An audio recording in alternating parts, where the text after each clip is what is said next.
They sold me at dawn, my own blood, for scraps.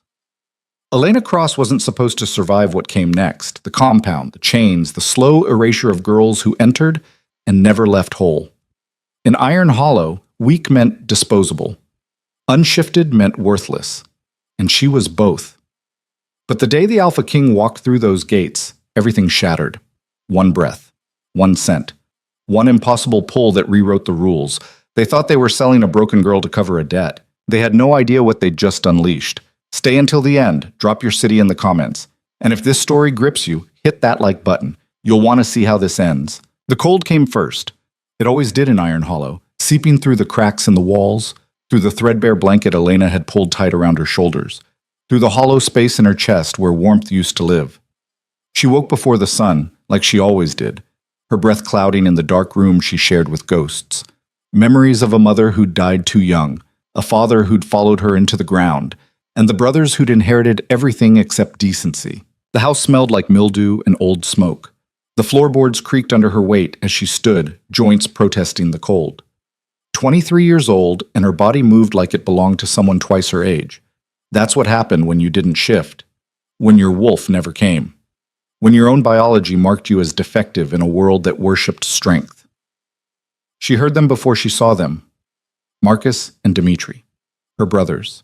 Their voices carried through the thin walls, low and urgent, the kind of conversation that happened in shadows. "It's done," Marcus said. "They're coming at first light." "She doesn't know?" That was Dimitri, younger by 2 years but meaner by miles. Why would she need to know? It's not like she has a choice. Elena's stomach dropped. She moved to the door, pressed her ear against the splintered wood. Her heart hammered against her ribs, each beat a warning she was already too late to heed. "The syndicate pays well for workers," Marcus continued. "We clear the debt, get the loan sharks off our backs, and she finally contributes something useful." Workers. The word hung in the air like a noose. Everyone in Iron Hollow knew what workers meant. Girls sent to the northern compounds, places where pack law twisted into something ugly. They called it labor, called it service. But the girls who came back, and most didn't, they came back hollowed out, eyes empty, souls scraped clean. Elena's hand trembled on the doorknob. "She's weak," Dimitri said, almost bored. "Won't last a month." "Not our problem anymore." The sound of chairs scraping, footsteps. They were coming. Elena stumbled backward, her mind racing. Run, hide, fight. None of it mattered. Where would she go? She had no money, no allies, no wolf to carry her beyond Iron Hollow's frozen borders. The town itself was a trap, and her brothers had just pulled the release. The door opened. Marcus filled the frame, broad-shouldered and cold-eyed. Behind him, Dimitri leaned against the wall, arms crossed, watching her like she was livestock being appraised. "Get dressed," Marcus said. "You're leaving." "What?" Her voice came out smaller than she wanted. "There's work up north. Good pay. You'll be fine." Liar. The word burned on her tongue, but she swallowed it. Fear had teeth, and they were sinking deep. "I'm not going." Marcus's expression didn't change. "You don't have a choice. You can't just—" "We can." Dimitri pushed off the wall, stepped closer. "We own this house. We own everything Dad left. And you? You're just dead weight, Elena. Always have been." The words landed like fists. "You're selling me." "We're giving you an opportunity," Marcus corrected, but his eyes told the truth. This wasn't about opportunity. This was about debt. About desperation. About two men who'd gambled away their inheritance and needed a scapegoat to claw their way back. "Please." Hated herself for begging, but she did it anyway. "Don't do this." "Get dressed," Marcus repeated. "They'll be here soon." He turned and walked out. Dimitri lingered a moment longer, something almost like pity crossing his face before it hardened again. "Should have shifted when you had the chance," he said. "Maybe then you'd be worth keeping." The door closed. Elena stood there shaking. Not from cold this time. From rage. From terror. From the sickening realization that she'd been alone in this house for years, surrounded by family, and had somehow missed it until now. She dressed quickly, jeans, a sweater, boots that were falling apart but still held together. She had no bags to pack, nothing worth taking. Her entire life fit into the clothes on her back, and the bitter knowledge that blood meant nothing when money talked louder. The knock came 20 minutes later. Marcus answered. Voices drifted through the house, clipped, transactional, the sound of papers shuffling, a pen scratching, a deal closing, then footsteps. Heavy. Multiple sets. Two men entered her room without knocking. They wore black uniforms with a silver insignia stitched on the chest, a wolf's head, fangs bared, the syndicate's mark. Elena Cross? One of them asked. She didn't answer. Come with us. And if I refuse?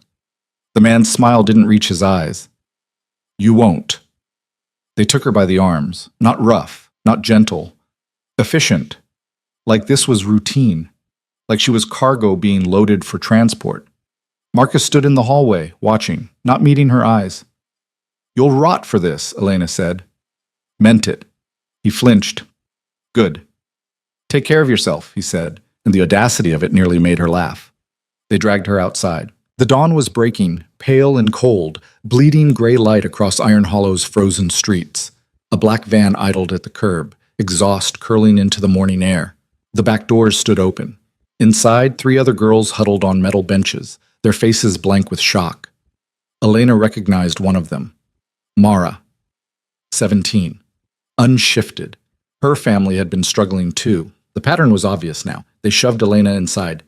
She landed hard on the bench, shoulder slamming into the van's wall. The doors clanged shut behind her. A lock clicked. The engine rumbled to life. Through the small barred window, she watched Iron Hollow disappear. No one waved goodbye.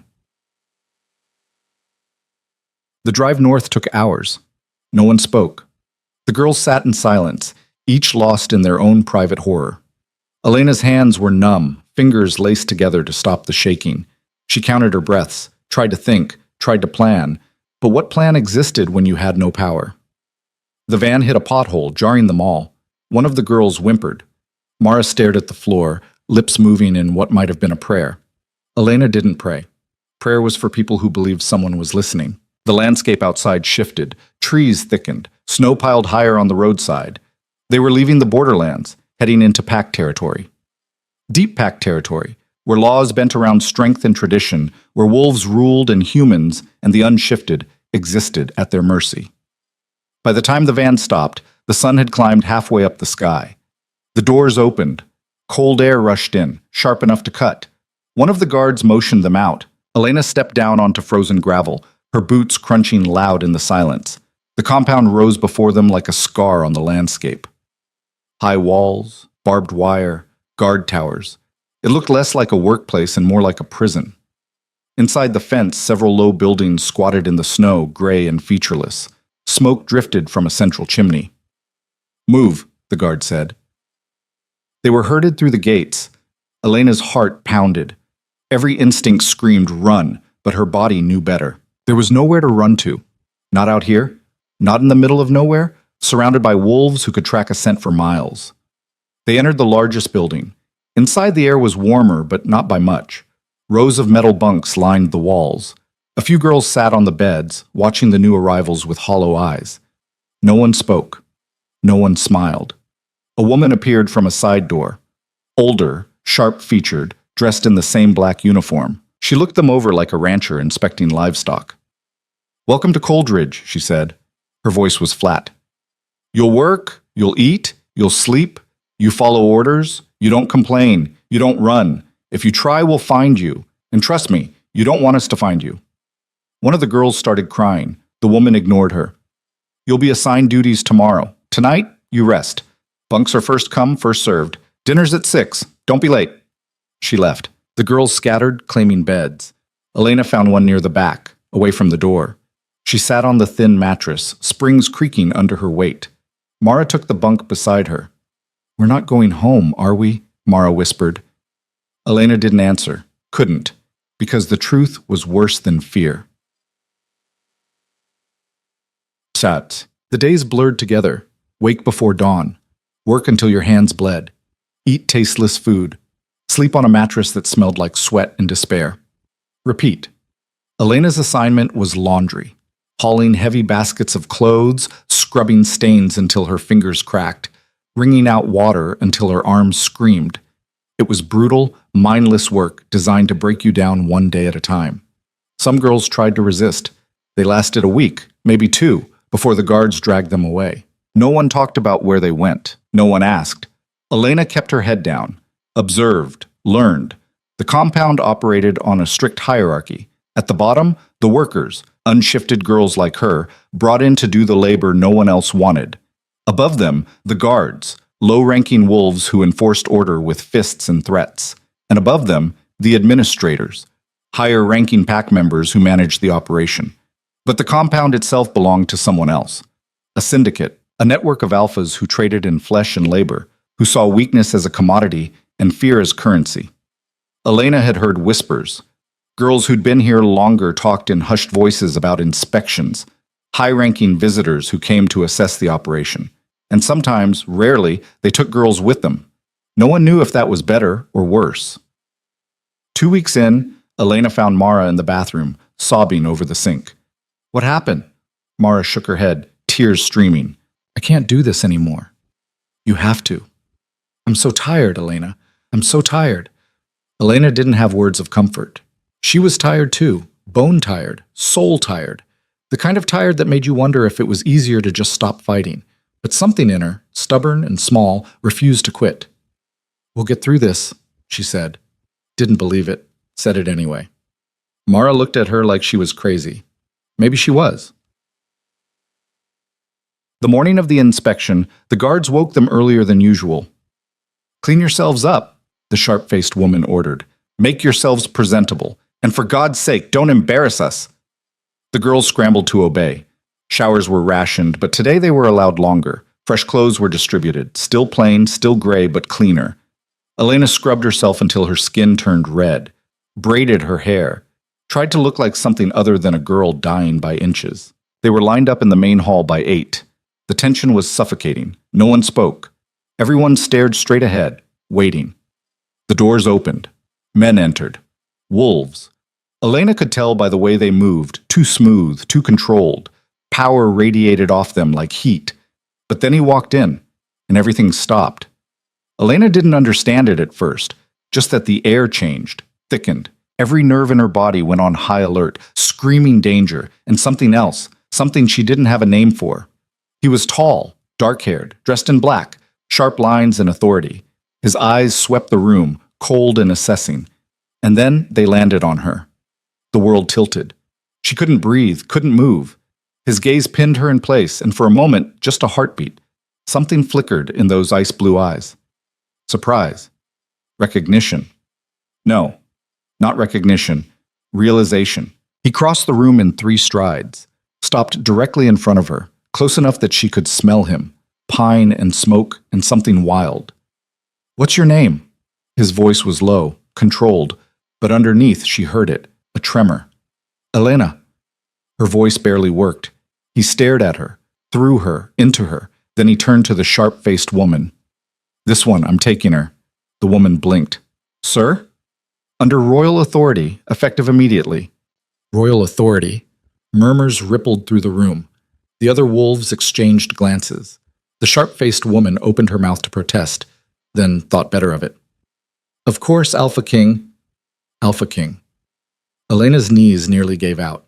Kyle Draven. She'd heard the name. Everyone had. The most powerful alpha in the Northern Territories. Ruthless. Untouchable. And he'd just claimed her. "Come with me," he said. It wasn't a request. Elena's feet moved on instinct. She followed him out of the hall, into the cold morning air, toward a black car idling by the gates. Behind her, she heard whispers. Shock. Confusion. She didn't look back. Kael opened the car door. "Get in." She did. He slid in beside her. The driver pulled away from Coldridge, and Elena watched the compound shrink in the rearview mirror until it disappeared entirely. She should have felt relief. Instead, she felt terrified. Because girls like her didn't get rescued. They got used. And Alpha Kings didn't save broken girls out of kindness. "Why?" she whispered. Kyle didn't answer right away, just stared out the window, jaw tight. Finally, he said, "Because you're mine." The word settled into her bones like a brand, and Elena realized she'd just traded one cage for another. The silence in the car was thick enough to choke on. Elena pressed herself against the door, as far from Kyle as the confined space allowed. Her fingers dug into the leather seat, nails catching on the stitching. Every instinct told her to run, but there was nowhere to go. Not at 70 miles an hour. Not with an Alpha King sitting inches away. Because you're mine. The words echoed in her head, each repetition making her stomach twist tighter.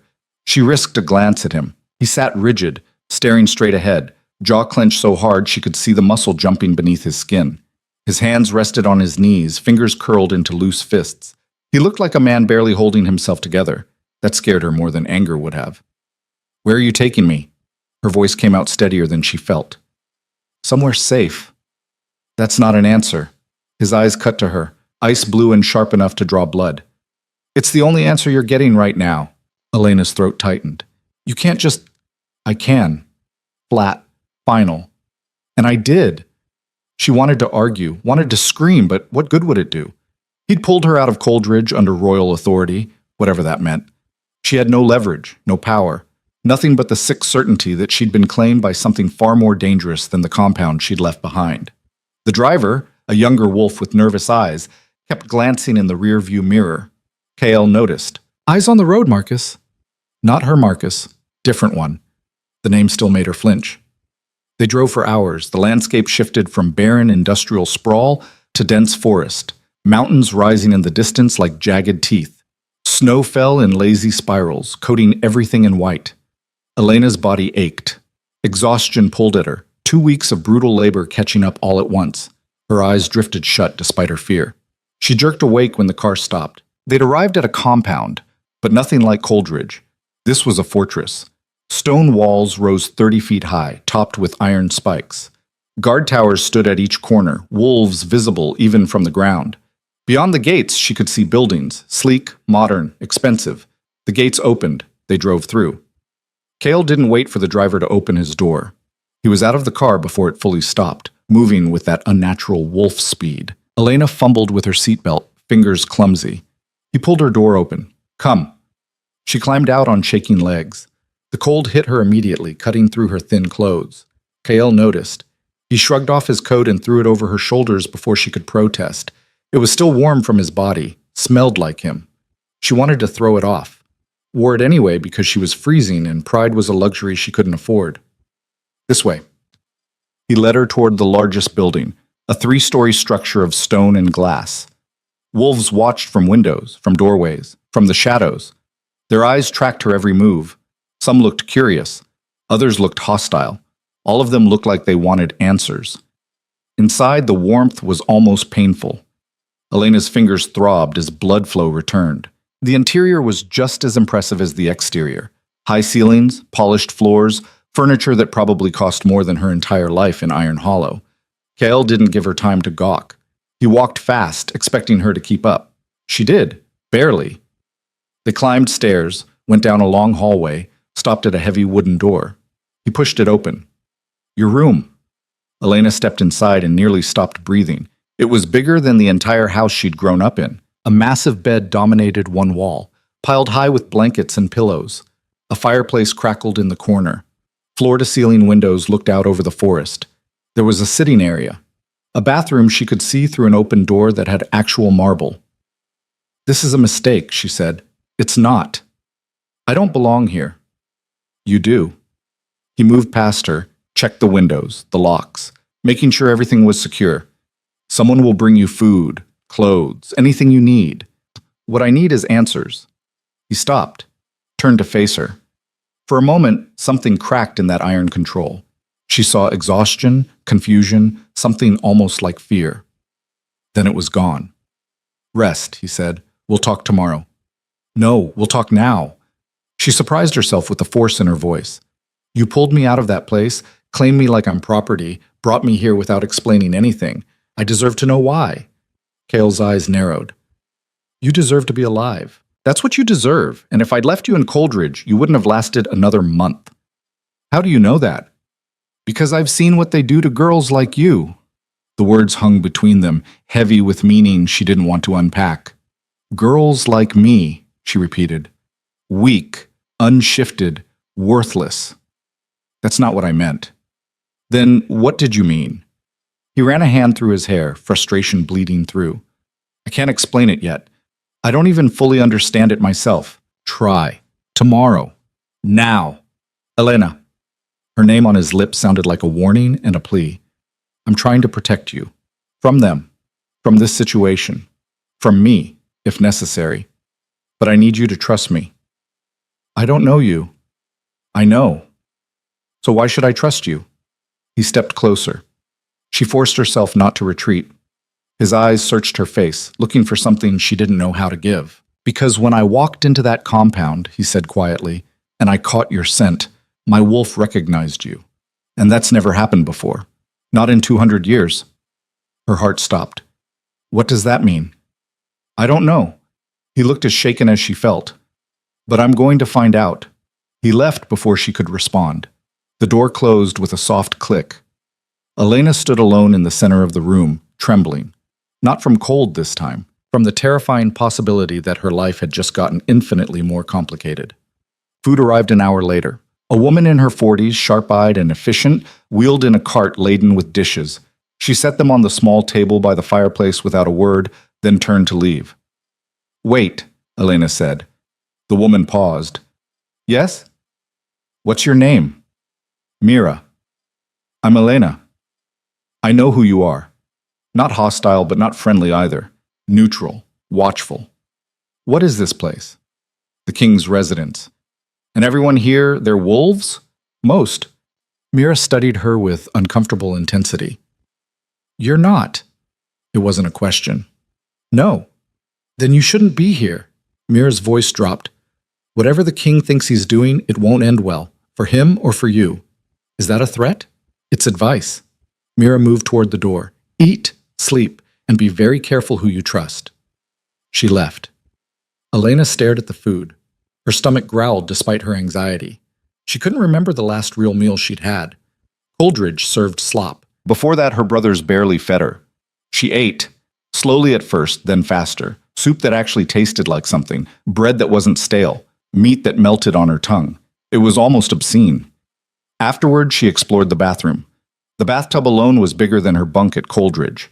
She ran water as hot as she could stand, stripped off her clothes, and sank into it. The heat unlocked something in her chest. She started crying and couldn't stop. For the compound, for the fear, for Mara and the other girls still trapped there, for the brothers who'd sold her, for the mother she barely remembered and the father who'd given up, for herself, for the wolf that never came, for 23 years of being less than. She cried until she had nothing left. Then she dried off, put on the clean clothes someone had left folded on the counter, soft cotton that felt like luxury against her raw skin, and climbed into bed. Sleep took her hard and fast. She dreamed of wolves with ice-blue eyes and her own voice screaming words she couldn't understand. Morning came with a knock. Elena jerked awake, disoriented. For a confused moment, she thought she was back at Coldridge, and panic spiked through her. Then she saw the windows, the fireplace, remembered. Come in, she called. Mira entered with another cart. Breakfast this time. Coffee that smelled like heaven. The king wants to see you in an hour, Mira said. Wear the clothes in the closet. Elena blinked. There's a closet? Mira pointed to a door Elena had assumed was another bathroom. Everything should fit, more or less. She left the breakfast and disappeared. Elena found the closet. It was the size of her old bedroom, and it was full. Shirts, pants, dresses, shoes, all in her size or close enough. How had he known? She picked the simplest outfit she could find, dark jeans, a gray sweater, boots, ate quickly, drank 2 cups of coffee, and wished for a third. When the hour was up, Mira returned. Follow me. They walked through hallways that seemed designed to intimidate. Everything was too big, too grand, too much. Wolves watched from doorways. None of them smiled. Mira stopped at a set of double doors, knocked twice. Enter, Kael's voice called. Mira opened the door and gestured Elena inside. Then she closed it behind her, leaving Elena alone with the Alpha King. His office was all dark wood and leather. Books lined the walls. A massive desk dominated the center. Behind it, Kael stood at the window, hands clasped behind his back. He turned when she entered. He looked tired, like he hadn't slept, but his eyes were sharp, focused entirely on her. Sit, he said. There was a chair across from his desk. She sat. He didn't. He paced instead. a caged predator looking for an exit. I owe you an explanation, he said finally. Yes, you do. He stopped pacing, looked at her. In our world, there are bonds, connections between wolves that transcend logic.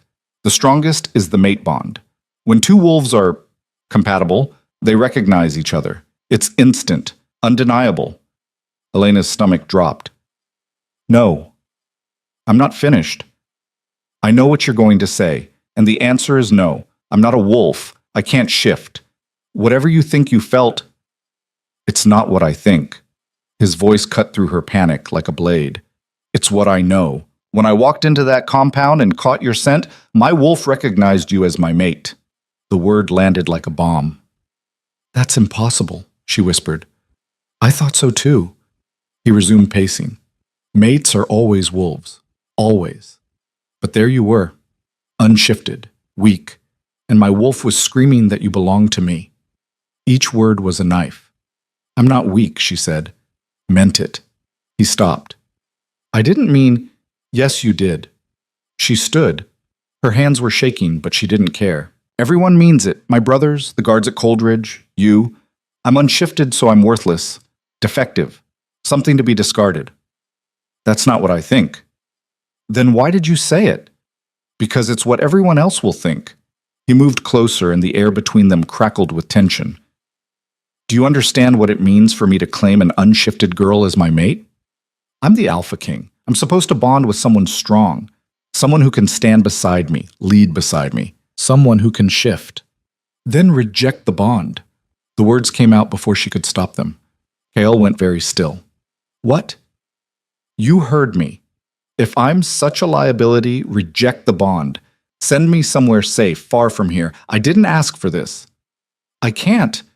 You mean you won't? I mean I can't. His voice roughened, and she heard the wolf beneath it.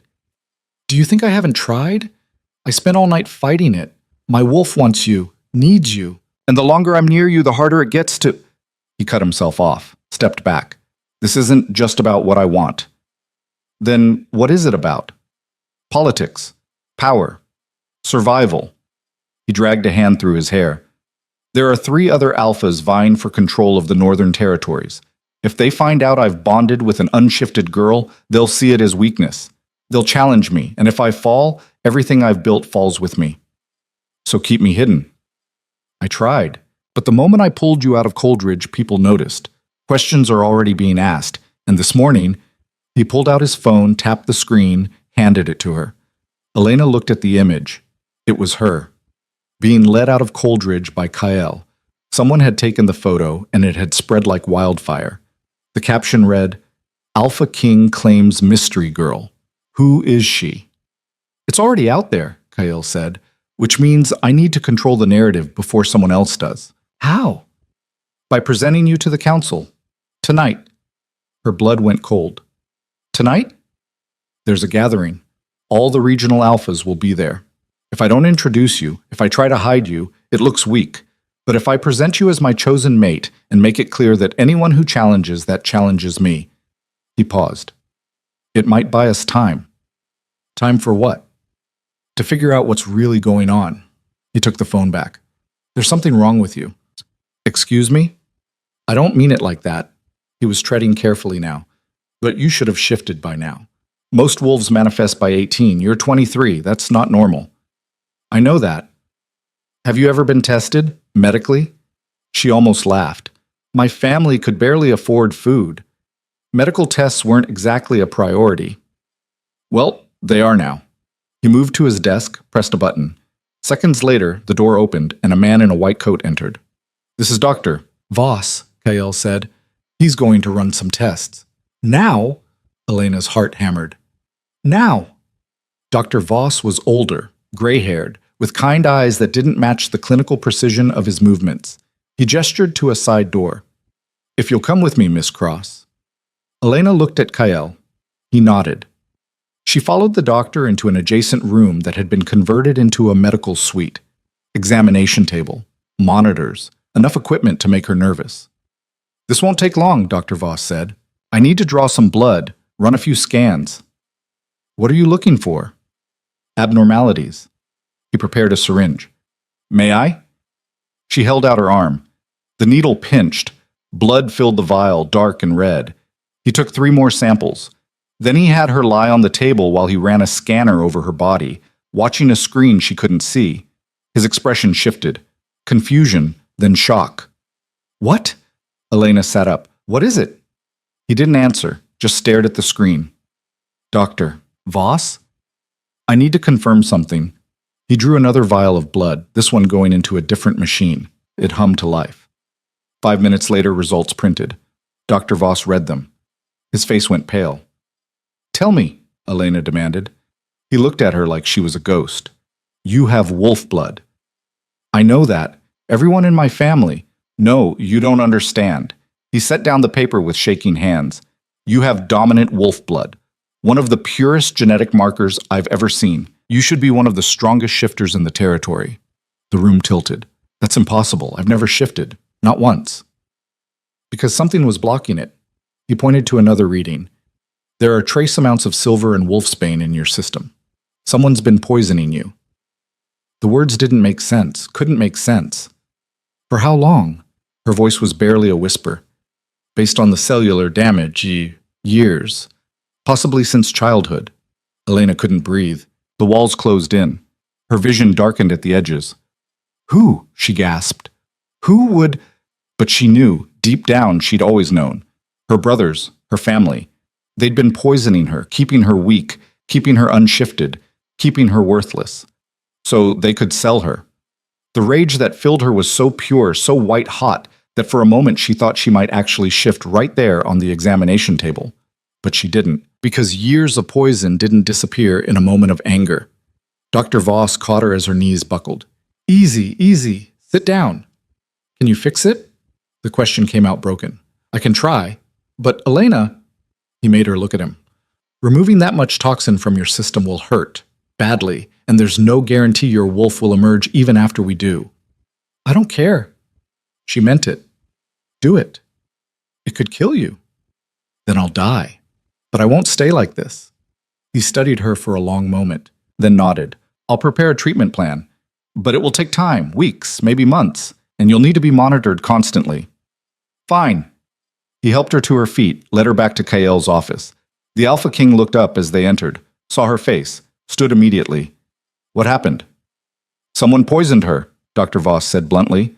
Silver and wolfsbane. For years. Kael went very, very still. When he spoke, his voice was lethal. Who? Elena's laugh was bitter. Who do you think? The people who sold me. Understanding dawned in his eyes. Then fury. Pure, controlled fury that made the air itself feel dangerous. I'll kill them, he said calmly. Get in line. Dr. Voss cleared his throat. She wants to undergo detox. I told her it's dangerous. How dangerous? She could die. Then she won't do it. You don't get to decide that, Elena snapped. This is my choice. Kael's eyes flashed. You've been in my care for less than a day. If you die, then I die. But I won't live as half a person anymore. I won't go to that council tonight as your weak, unshifted mate and let everyone look at me like I'm defective, not when I know the truth. The truth is you were sabotaged. That's not your fault. But staying sabotaged is. She stepped forward, met his gaze head on. You want me to stand beside you? Then let me be strong enough to do it. Let me fight for what was stolen from me. Silence filled the room. Finally, Kael turned to Dr. Voss. How soon can you start? Tonight, after the gathering. No, Elena said. Now. Elena. Now. Her voice cracked. Because if I have to walk into that room full of alphas knowing what was done to me, knowing I could be strong but I'm still trapped in this broken body, I won't survive it. Not mentally. So either let me start fighting back now or let me leave. Kael's jaw clenched. She saw the war in his eyes, the alpha who commanded, the mate who protected, the man who understood. Fine, he said, but I'm staying with you through every second of it. Dr. Voss looked between them. This is highly irregular. I don't care. The gathering can wait, or they can start without me. Kael's voice left no room for argument. Nothing is more important than this. Elena's chest tightened, not from fear this time, from something that felt dangerously close to hope. The treatment room was sterile and cold. Dr. Voss had Elena lie on the examination table while he prepared an IV. This is a specialized compound, he explained. It will bind to the silver and wolfsbane in your blood, neutralize them, and flush them out through your kidneys. And it's going to hurt, Elena said. Not a question. Yes. How much? He didn't sugarcoat it. Like your insides are on fire. The pain will be intense for the first few hours, then come in waves. Most people pass out. Most people aren't desperate. Kael stood in the corner, arms crossed, watching. His presence was both comforting and unnerving. Dr. Voss inserted the IV clear liquid began dripping into her veins. For the first few minutes, nothing happened. Then the burning started. It began in her arm, where the IV entered. A heat that spread up through her shoulder, into her chest. Within seconds, it was everywhere. Elena bit down on her lip hard enough to taste blood. Breathe, Dr. Voss said. Don't hold your breath. She tried. But breathing hurt. Existing hurt. The heat became fire. Her blood felt like molten metal. Every cell in her body screamed. She heard someone whimpering, realized it was her. Kael moved to her side, took her hand. His skin was cool against her burning palm. I've got you, he said quietly. The pain escalated, climbed higher. She thought she knew what suffering was. 2 weeks at Coldridge, a lifetime of neglect. But this was different. This was every nerve ending in open rebellion. She tried to pull her hand away. Kael held on tighter. You can do this, he said. You're stronger than you know. I can't. You can. Her back arched off the table. The pain was a living thing now, clawing through her, shredding her from the inside out. Dr. Voss monitored the machines. Vitals are holding. Keep going. Keep going, like she had a choice. Time became meaningless. Seconds felt like hours. Hours felt like days. Somewhere in the middle of it, Elena started screaming. She screamed until her throat was raw. Until the world narrowed to nothing but pain and Kael's hand in hers. Almost there, Dr. Voss said. Almost felt like forever. Then, finally, the fire began to recede. Slowly, inch by agonizing inch, the heat faded to warmth, warmth to nothing. She lay gasping on the table, drenched in sweat, shaking so hard the table rattled. It's done, Dr. Voss said. First round is complete. First round? Elena's voice cracked. How many are there? 3. Minimum. She started laughing, couldn't help it. Hysterical, broken laughter that hurt her ribs. Elena, Kael's voice cut through. Look at me. She did. His eyes were fierce, proud. You survived, he said. And you'll survive the next one. And the one after that. You don't know that. Yes, I do. His thumb brushed her knuckles. Because you're mine. And I don't claim weak things. The words shouldn't have mattered. But they did. They postponed the gathering. Kael sent word that urgent matters required his attention. No one argued. No one dared. Elena spent the next 24 hours in a recovery room, hooked to monitors, drifting in and out of consciousness. The pain had faded, but exhaustion had taken its place, bone deep, absolute. Kael stayed, slept in a chair beside her bed. Was there every time she woke. On the second day, she felt strong enough to sit up. How do you feel? He asked. Like I got hit by a truck. She paused. But different. Lighter, maybe. Dr. Voss says your blood work is already improving. When's the next treatment? Tomorrow night. She nodded. Braced herself for more pain. But when tomorrow came, it was slightly easier. The fire still burned, but she knew what to expect. Knew she could survive it. By the third treatment, she didn't scream once. Dr. Voss ran tests after each session. The silver and wolfsbane levels dropped steadily. Her blood began to look normal, healthy. Your wolf might emerge soon, he warned. When it does, it will be intense. You'll need space, control. Will it hurt? First shift always does. Of course it did. Nothing in her life came easy. On the 5th day, Kael told her the gathering had been rescheduled.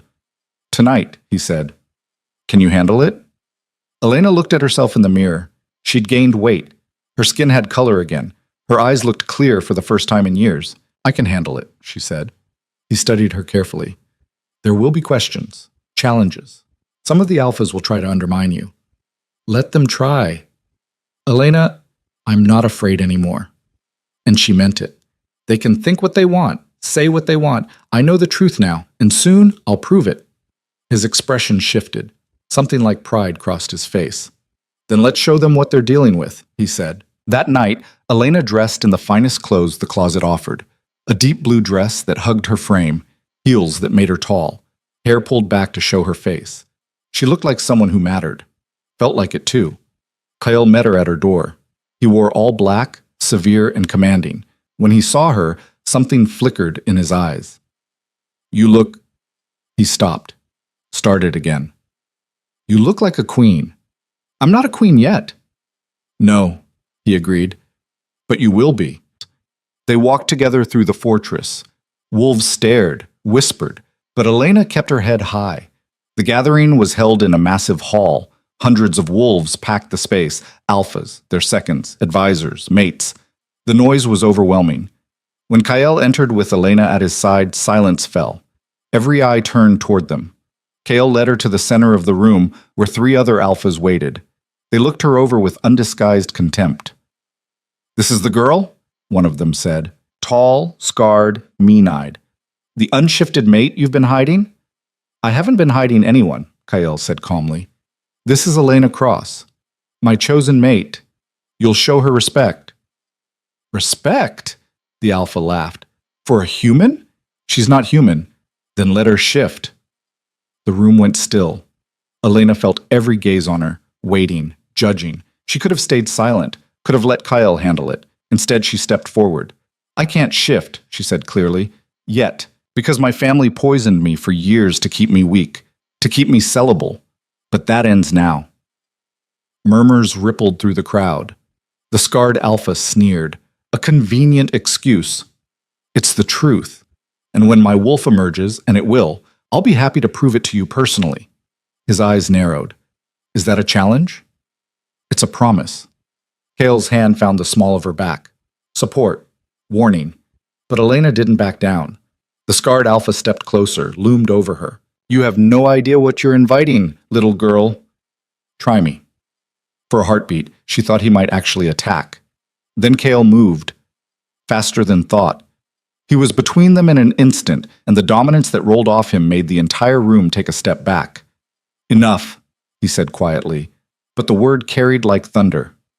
Touch her, threaten her, even look at her wrong, and I'll take it as a declaration of war. Is that clear? The scarred alpha hesitated, then stepped back. Clear, he muttered. Kyle turned to face the room. Elena is mine. Under my protection, under my authority. Anyone who has a problem with that can take it up with me directly. No one moved. Good. He took Elena's hand. This gathering is over. He let her out. The crowd parted like water. They didn't stop until they were back in his office. Door closed, the world shut out.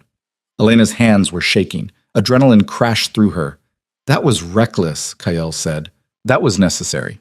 You challenged an alpha in front of the entire council. And I'd do it again. She met his eyes. I'm not going to cower, not anymore. They either accept me or they don't, but I won't apologize for existing. Kale stared at her. Then, impossibly, he smiled. You're going to be dangerous when your wolf comes. Good, she said. Let them be afraid. And in that moment, standing in the office of the Alpha King, still shaking from her first real act of defiance, Elena felt something shift inside her. Deep, primal, waiting. Her wolf stirred, and it was hungry. Her wolf stirred, not gently, not like a whisper or a half-forgotten dream. It moved inside her like something clawing its way out of a grave, furious, starving, desperate for freedom after years of forced sleep. Elena gasped. Her knees buckled. Kale caught her before she hit the floor. What's wrong? I don't... Pain lanced through her spine, sharp, hot. She couldn't breathe. Something's happening. Dr. Voss! Kale's voice cracked like a whip. The door burst open. The doctor rushed in, took one look at Elena doubled over in Kale's arms, and cursed. Get her to the medical wing, now! Kale lifted her like she weighed nothing. The world blurred. Hallways, stairs, voices shouting orders. Then the familiar sterile smell of the medical suite. He laid her on the examination table. She curled into herself, arms wrapped around her middle. The pain was different from the detox, deeper, like something inside her was trying to break through bone. Dr. Voss hooked her up to monitors. Her vitals are spiking, heart rate 160 and climbing. What's happening to her? Kael demanded. Her wolf is waking up. Dr. Voss prepared a syringe, but it's happening too fast. Her body isn't ready. No. Elena forced the word out through clenched teeth. No sedatives. Elena, if you shift now, you could... I don't care. She grabbed his wrist. Her grip was stronger than it should have been. Let it happen. You'll break every bone in your body. Then they'll heal. She looked at Kael. Right? Wolves heal. His face was rigid with fear, not always fast enough. I'm doing this. She released Dr. Voss. Either help me or get out. The two men exchanged glances. Clear the room, Kael said quietly. Everyone except me. Dr. Voss hesitated. If something goes wrong, then I'll handle it. Alpha command bled into his voice. No room for argument. The doctor left. The door closed. Kael knelt beside the table, took her hand. You don't have to prove anything tonight. Yes, I do. Another wave of pain. She bit down on a scream. You saw how they looked at me, like I was a joke, a liability. I need to show them... Her back arched. I need to show everyone. You could die. I've been dying for years. She met his eyes. This is the first time I've felt alive. He wanted to argue. She saw it in his face, but he didn't. Instead, he said, Then I'll stay with you through it. It might get ugly. I don't care. The pain intensified. Elena felt something shift beneath her skin, not just muscle, but the architecture of her entire body preparing to transform into something new. Her bones ached. Her blood felt too hot. Talk to me, Kael said. Stay present. Don't let the wolf take over completely. How do I... She gasped. How do I stop it? You don't. You guide it. His voice was steady, calm, an anchor in the chaos. First shift is always violent. You can't control it, but you can survive it. Focus on my voice. Focus on anything human. Human. She didn't feel human. She felt like something wild and ancient was tearing through her, reclaiming territory it had been forced to abandon. Her fingers cramped. She looked down and saw them lengthening, claws pushing through the nail beds, blood welled up, dark and red. It's starting, she whispered. I know. Breathe. Just breathe. But breathing was agony. Her ribs were expanding, reshaping. Her spine curved in ways it wasn't meant to. She heard cracking, loud, wet sounds that her brain insisted meant breaking, but her instincts knew meant change. She screamed. The sound tore out of her, half human and half something else. Feral, raw. Fur erupted along her arms. White blonde, the color of winter. Her vision sharpened, colors bleeding into something more vivid. She could smell everything, Kael's fear, the antiseptic, her own blood. You're okay, Kael said, but his voice was tight. You're doing fine. She wasn't fine. She was being unmade and remade. Every cell in her body was rewriting itself, her face elongated, jaw stretching, teeth sharpening. She tasted copper and salt. The table beneath her groaned. Her weight was increasing, muscle mass building at an impossible rate. And then the final shift, her legs snapping backward, reforming into haunches, her spine extending, tail erupting from the base of her back. The pain crescendoed into something beyond comprehension. Then it stopped. Elena stood on 4 legs, panting. The table had collapsed beneath her. She was massive, larger than she'd expected, larger than seemed possible.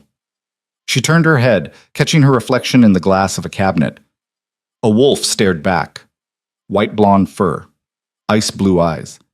Built like she was meant to hunt things bigger than deer. Kael stood frozen, staring at her. Elena? His voice was hushed, reverent. Can you hear me?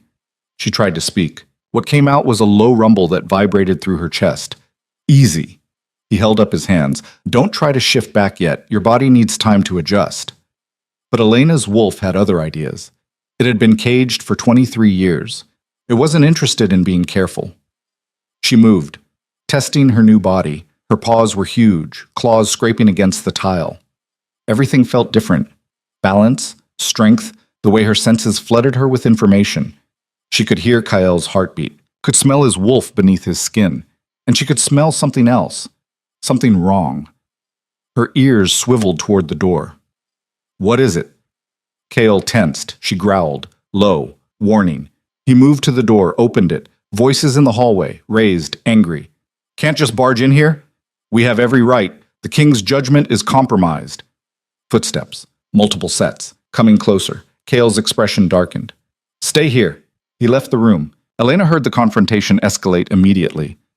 What is the meaning of this? Kale's voice was ice. We demand to see the girl, the scarred alpha from the gathering. Rumors are spreading that she shifted. We want proof. You want nothing. Get out of my home. Your home is pack territory. We have a right to verify the claims you've made. I don't answer to you, Gregor. Maybe you should. Gregor's voice dropped. Dangerous. You've bonded with an outsider. Made her your mate without consulting the council. If she's as strong as you claim, prove it. If she's not, then this bond is a farce, and your position is forfeit. Silence. Elena's wolf snarled. She didn't understand pack politics. Didn't care. But she understood threat. And Gregor was threatening Kyle. She moved before thought, shouldered through the door. It splintered under her weight. The hallway went silent. 5 wolves stood there. Gregor in front, 4 others behind him. All of them stared at Elena. She was bigger than all of them. Gregor's expression shifted. Shock, then fear, then anger. Impossible, he breathed. Elena didn't let him finish. She lunged. Not to kill, just to make a point. She slammed into him, drove him back against the wall. Her jaws snapped inches from his throat. A warning. Touch him and I'll rip you apart. Gregor went very still. His wolf was there, just beneath the surface, but he didn't shift. Didn't dare. Elena. Kale's voice cut through the red haze. Stand down. She didn't want to. Her wolf wanted blood, wanted to teach this male what happened when you threatened her mate. Elena. Please. The word, please, got through. She backed off, slowly, kept herself between Kyle and the others. Gregor slid down the wall, breathing hard. When he looked at Elena now, there was no contempt, only recognition. Dominant bloodline, he whispered. Pure strain, He swallowed. She's royalty. The other wolves murmured. Shocked, awed. Kyle stepped forward. Get out, all of you, now. They fled. Elena stood there, sides heaving. The adrenaline was fading, leaving exhaustion in its wake. She felt the shift pulling at her. Her body wanted to return to human form. Let it happen, Kyle said softly. I've got you. The transformation back was faster. Painful, but manageable. Bones reshaping, fur receding, claws retracting. When it was over, Elena collapsed naked on the floor, shaking. Kyle caught her, wrapped his coat around her, lifted her gently. You just threatened a council alpha, he said. He threatened you first. That was reckless. That was necessary. She was too tired to argue. Did you see his face? I did. Good. Let him spread the word. I'm not weak. Not anymore. Kale carried her back to her room, set her on the bed. She should have been embarrassed, naked, vulnerable, barely conscious, but she wasn't. She'd shifted. After 23 years, her wolf had finally emerged, and it was magnificent. What? The next morning, everything changed. Elena woke to voices outside her door. Arguing, heated. She pulled on clothes, her muscles ached, but in a good way, like she'd used parts of herself that had been dormant, and opened the door. Mira stood there, blocking 3 wolves Elena didn't recognize. She's not receiving visitors, Mira said firmly. We're not asking. Elena stepped into view. What do you want? The wolves stared. One of them, a woman in her 30s, hard-eyed and scarred, spoke first. We want to know if it's true. If what's true? That you were poisoned, that you're one of us. Elena studied them. They looked desperate, hungry for something she didn't understand yet. Yes, she said. To both. The woman's expression cracked. We need your help. With what? There are others, girls like you, being held in compounds across the territory, poisoned, suppressed, sold. Her voice shook. My daughter is in one. She's 16, unshifted. They took her 3 months ago, and I haven't heard from her since. Elena's blood went cold. Which compound? Coldridge. The name hit like a fist. Mara, the other girls, still trapped. I'll help, Elena said. You can't promise that. Kyle's voice came from behind her. He'd appeared without sound, fully dressed, looking like he hadn't slept. Elena, a word. She followed him back into her room. The door closed. You can't just agree to rescue missions, he said. Why not? Because it's dangerous. You shifted for the first time last night. You have no control. I have enough control to know what's right. She crossed her arms. Those girls are still there, being broken down piece by piece. I was one of them a week ago. How can I just... Her throat tightened. How can I do nothing? I'm not saying do nothing. I'm saying be smart about it. Smart like what? Form a committee? File a complaint? She shook her head. These are syndicate operations. They have lawyers, protection. The only reason you could pull me out was because you're the Alpha King. Those other girls don't have that. Exactly. Which is why charging in will get you killed. Then what do you suggest? He was quiet for a long moment. We build a case, gather evidence, expose the syndicate for what it is, force the council to act. That could take months. Yes. Those girls don't have months. His jaw tightened. I know. Then let me go get them. Absolutely not. KL, no. He stepped closer. You just shifted. You're still recovering from detox. You're vulnerable. And if something happens to you... He stopped, started again. I can't lose you. The raw honesty in his voice made her pause. I'm not asking for permission, she said quietly. I'm telling you what I'm going to do. You can help me or you can watch me walk out that door alone. That's not fair. Nothing about this is fair. She moved to the window, looked out at the forest beyond. I spent 23 years being powerless, being told what I could and couldn't do. My brothers made decisions for me. The compound made decisions for me.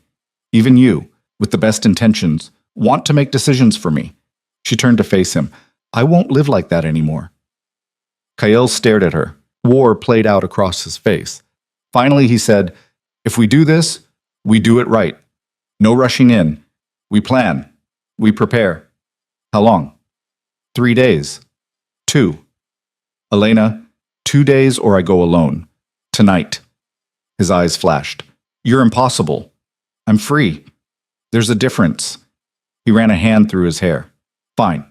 2 days. But you train with me every hour you're not recovering. If you're going into a fight, you need to know how to use that wolf. Deal. They shook on it. His hand was warm, rough, with calluses. When he didn't let go immediately, Elena felt that pull again, the bond humming between them. I meant what I said, Kael murmured. I can't lose you. You won't. You don't know that. No. But I know I'd rather die trying to save those girls than live knowing I abandoned them. He pulled her closer, close enough that she could feel his breath on her face. You're going to destroy me. Good, she whispered. Maybe we'll destroy each other. His kiss was fierce, desperate, like he was trying to pour every unspoken word into it. When they broke apart, Elena was shaking. 2 days, Kael said. Then we bring them home. Training was brutal. Kael didn't hold back. He pushed her to shift again and again, teaching her control. How to call the wolf. How to send it back. How to fight on 4 legs. She was clumsy at first. Her wolf was strong but unpracticed. She stumbled, fell, got back up. Kael corrected her stance, her balance, her attack patterns. You're thinking like a human, he said, after she missed him for the 3rd time. Stop using strategy. Let your instincts guide you. My instincts say bite everything. Then bite smarter. By the end of the first day, she was covered in bruises. But she was faster, stronger. That night, Elena couldn't sleep. She kept thinking about Coldridge, about Mara, about what 2 more days of hell meant for girls already at their breaking point. She slipped out of her room, wandered the fortress halls, found herself in Kyle's office. He was there, bent over paperwork. He looked up when she entered. Can't sleep either? He asked. Too much in my head. He pushed a chair toward her. She sat. For a while they didn't talk, just existed in the same space, the silence comfortable. Then Kael said, I've been making calls, pulling information on Coldridge's operations. Elena straightened. And? Security is tighter than I thought. 20 guards, reinforced walls. They're expecting trouble. From who? From me. He set down his pen. Word got out about your shift, about your bloodline. The syndicate knows I'll come for them eventually. They're preparing. So we hit them before they're ready. We hit them smart. He pulled out a map, spread it across the desk. There's a service entrance here. Minimal guards.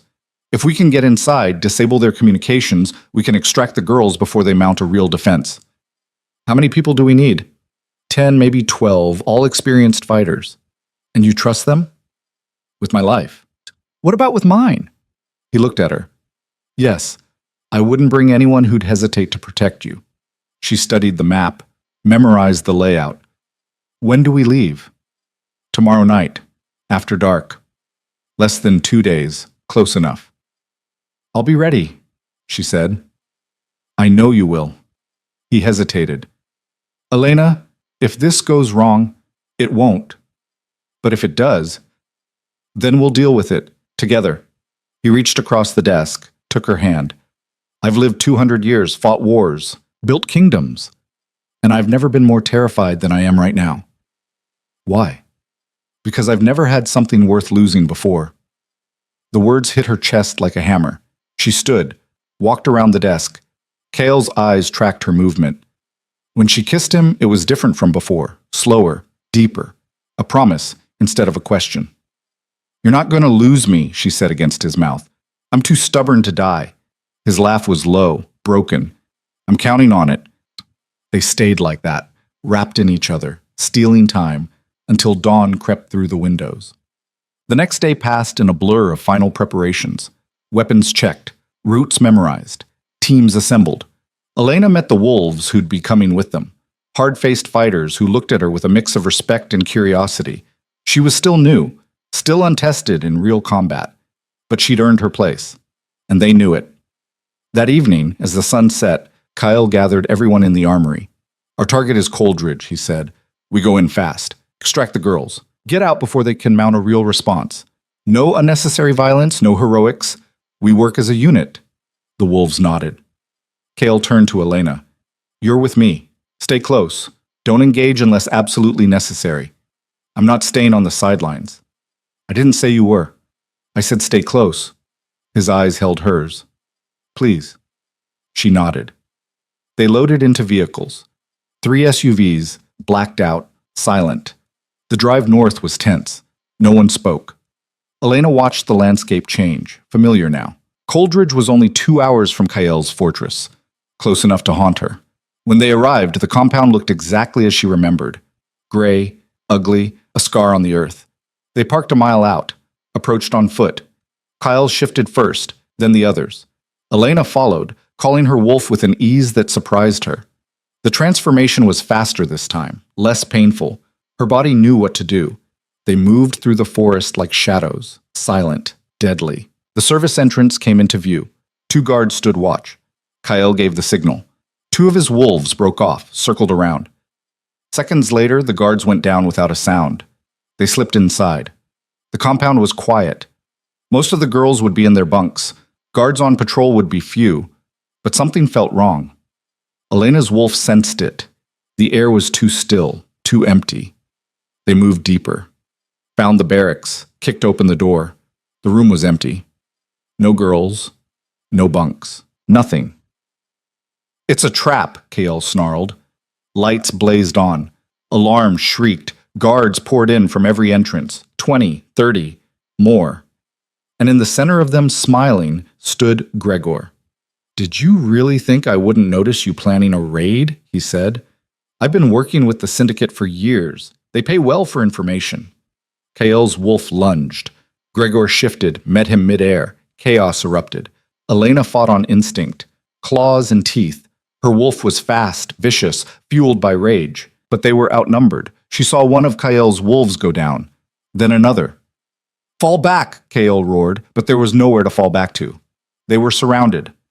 Elena felt jaws close on her hind leg. Pain exploded.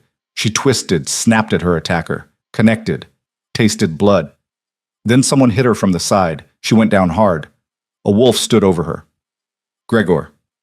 The king's little pet, he growled. Not so tough now. He went for her throat. Elena rolled. His teeth caught fur instead of flesh. She scrambled to her feet, but her leg was bleeding badly. She couldn't put weight on it. Gregor circled her. I'm going to enjoy this. Kael was fighting 3 wolves at once, couldn't reach her. Elena's vision blurred, from blood loss, from fear. Her wolf refused to quit. Gregor lunged. Elena met him head on. They collided in a tangle of fur and fury. She was smaller, but faster. Used it. Went low, under his guard. Found his belly. Tore. Gregor howled. Staggered back. Elena pressed the advantage, drove him into the wall. Her jaws found his throat. One bite. That's all it would take. Elena, don't! Kael's voice cut through. She hesitated.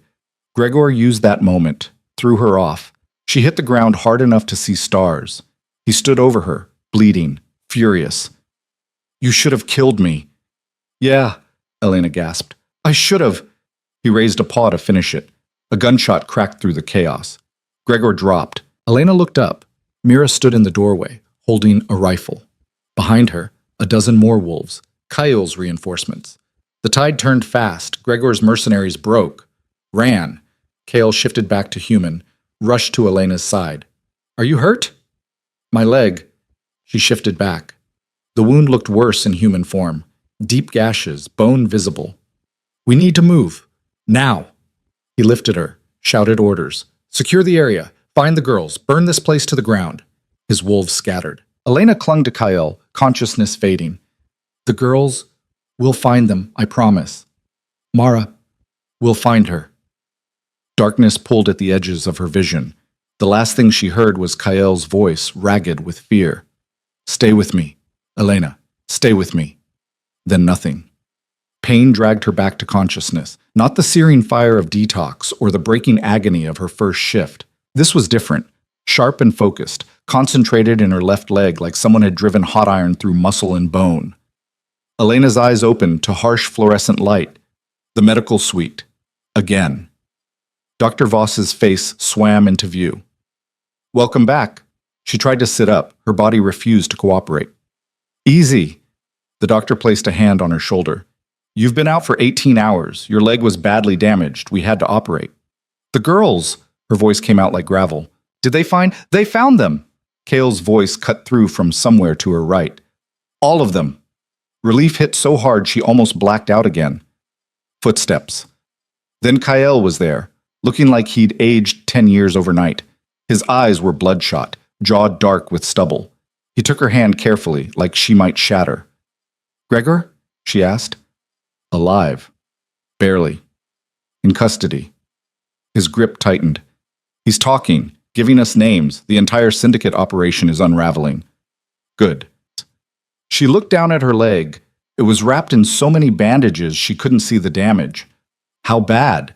Dr. Voss and Kael exchanged glances. Tell me, she said. The tendons were severed, Dr. Voss said carefully. In a human, that would mean permanent disability. But you're a wolf now. Your healing factor is remarkable. With time and physical therapy. How long? 6 weeks. Maybe 8. Elena's laugh was bitter. We don't have 8 weeks. You don't have a choice, Kael said. Your body needs to heal. My body can heal while I'm working. She pushed herself up despite the protest of every muscle. The room spun, but she stayed conscious through sheer stubbornness. Where are the girls? In the East Wing, being processed, evaluated. I need to see them. Elena, I need to see them now. Kael looked at Dr. Voss. The doctor sighed. Against my medical advice, but fine. Use the wheelchair. Elena wanted to argue. Her pride screamed at the idea of being wheeled around like an invalid. But her leg wasn't bearing weight yet, and collapsing on the floor would prove nothing. She let them help her into the chair. Kael pushed her himself. They moved through hallways that felt different now, less like a fortress and more like something that could become home. Wolves they passed didn't sneer or judge. They nodded, respectful. Word had spread about what happened at Coldridge, about Elena throwing herself into a fight despite being barely trained, about her taking down Gregor long enough for reinforcements to arrive. The East Wing had been converted into temporary housing. Rows of beds lined the walls, each occupied. Elena counted 23 girls. Some were sleeping. Others sat awake, staring at nothing with hollow eyes she recognized too well. Mira was there, moving between beds with blankets and water. She saw Elena and crossed over. They're safe. Traumatized, but safe. Have they been tested? Elena asked. For poisoning? Dr. Voss ran preliminary screenings on all of them.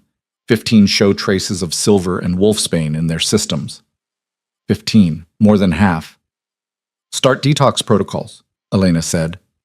Mira hesitated. That's not my call to make. Then whose call is it? Mine.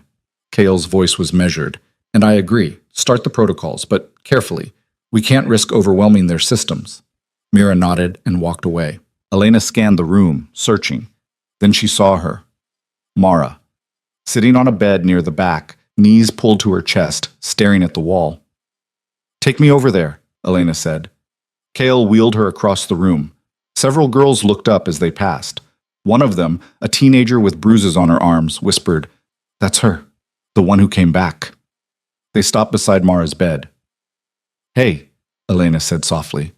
Mara's head turned slowly. Recognition flickered, then her face crumpled. You came back, she whispered. You actually came back. I told you I would. No one comes back, Mara's voice broke. No one. Elena reached out. Mara grabbed her hand like a lifeline. I'm here, Elena said. And you're safe, I promise. They said, Mara's breath hitched. They said you were claimed by the Alpha King, that you'd forget about us. I could never forget. Tears spilled down Mara's cheeks. I thought I was going to die there. You're not going to die. None of you are. Elena squeezed her hand. And if you've been poisoned like I was, we're going to fix it. You're going to shift. You're going to be strong. I don't feel strong. You will. Elena looked around at the other girls watching them, raised her voice slightly. All of you will. What they did to us, the poison, the abuse, the lies, that ends now. You're under the protection of the Alpha King. Anyone who tries to hurt you again will answer to him. And to me. Some of the girls looked skeptical. Others looked hopeful. One girl near the front spoke up. Why should we trust you? You're one of them now. A wolf. Probably forgot what it's like to be powerless. The accusation stung because it was fair. You're right, Elena said. I shifted. I got stronger. But it took 23 years and almost dying to get here, and every single day before that, I was exactly where you are now. Scared, angry, convinced I was broken. She paused. I'm not asking you to trust me because I'm strong now.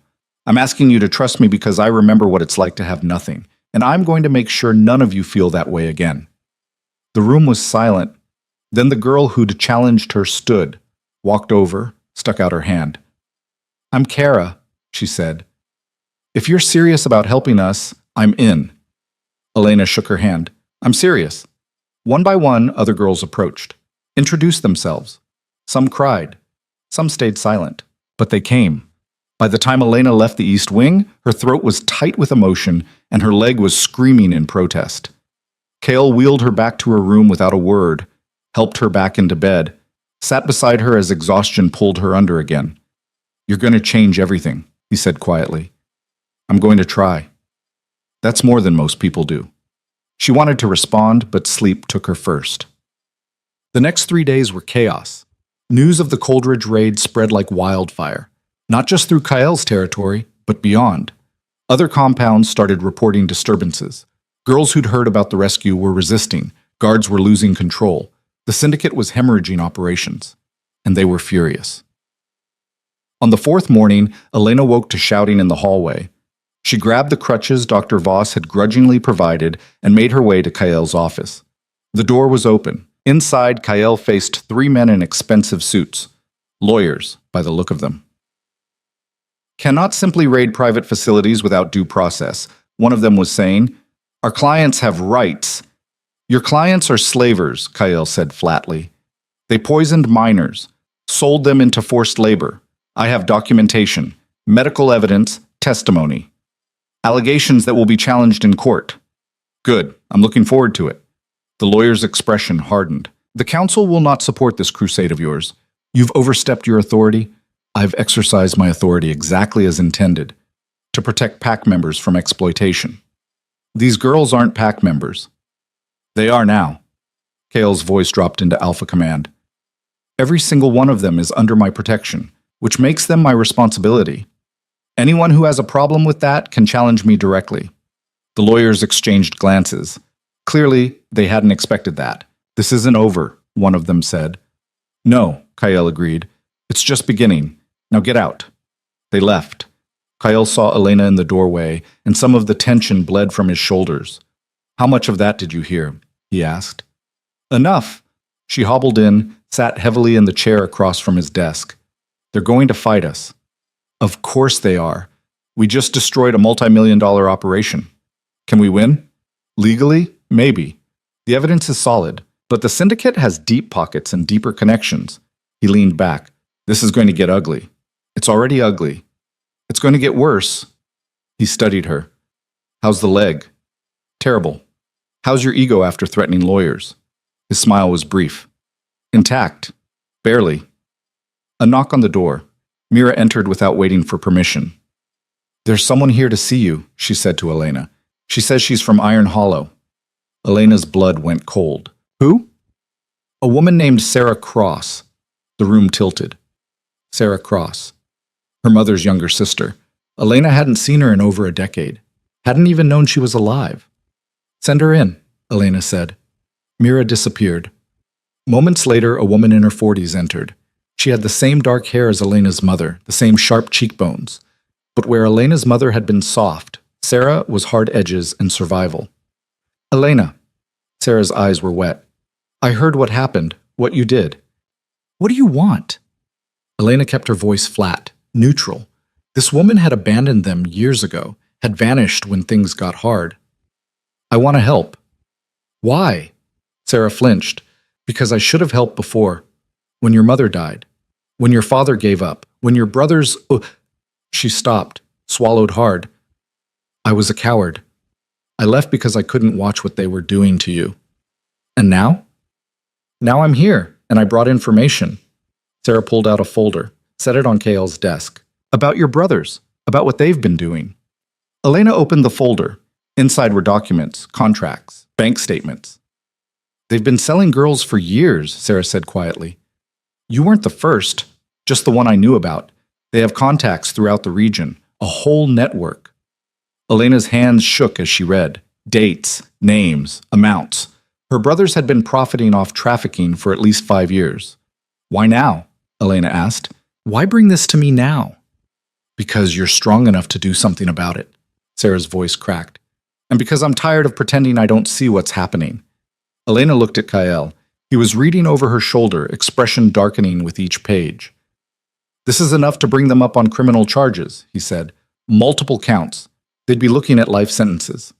"Good," Elena said. The word came out cold. "Final." Sarah nodded.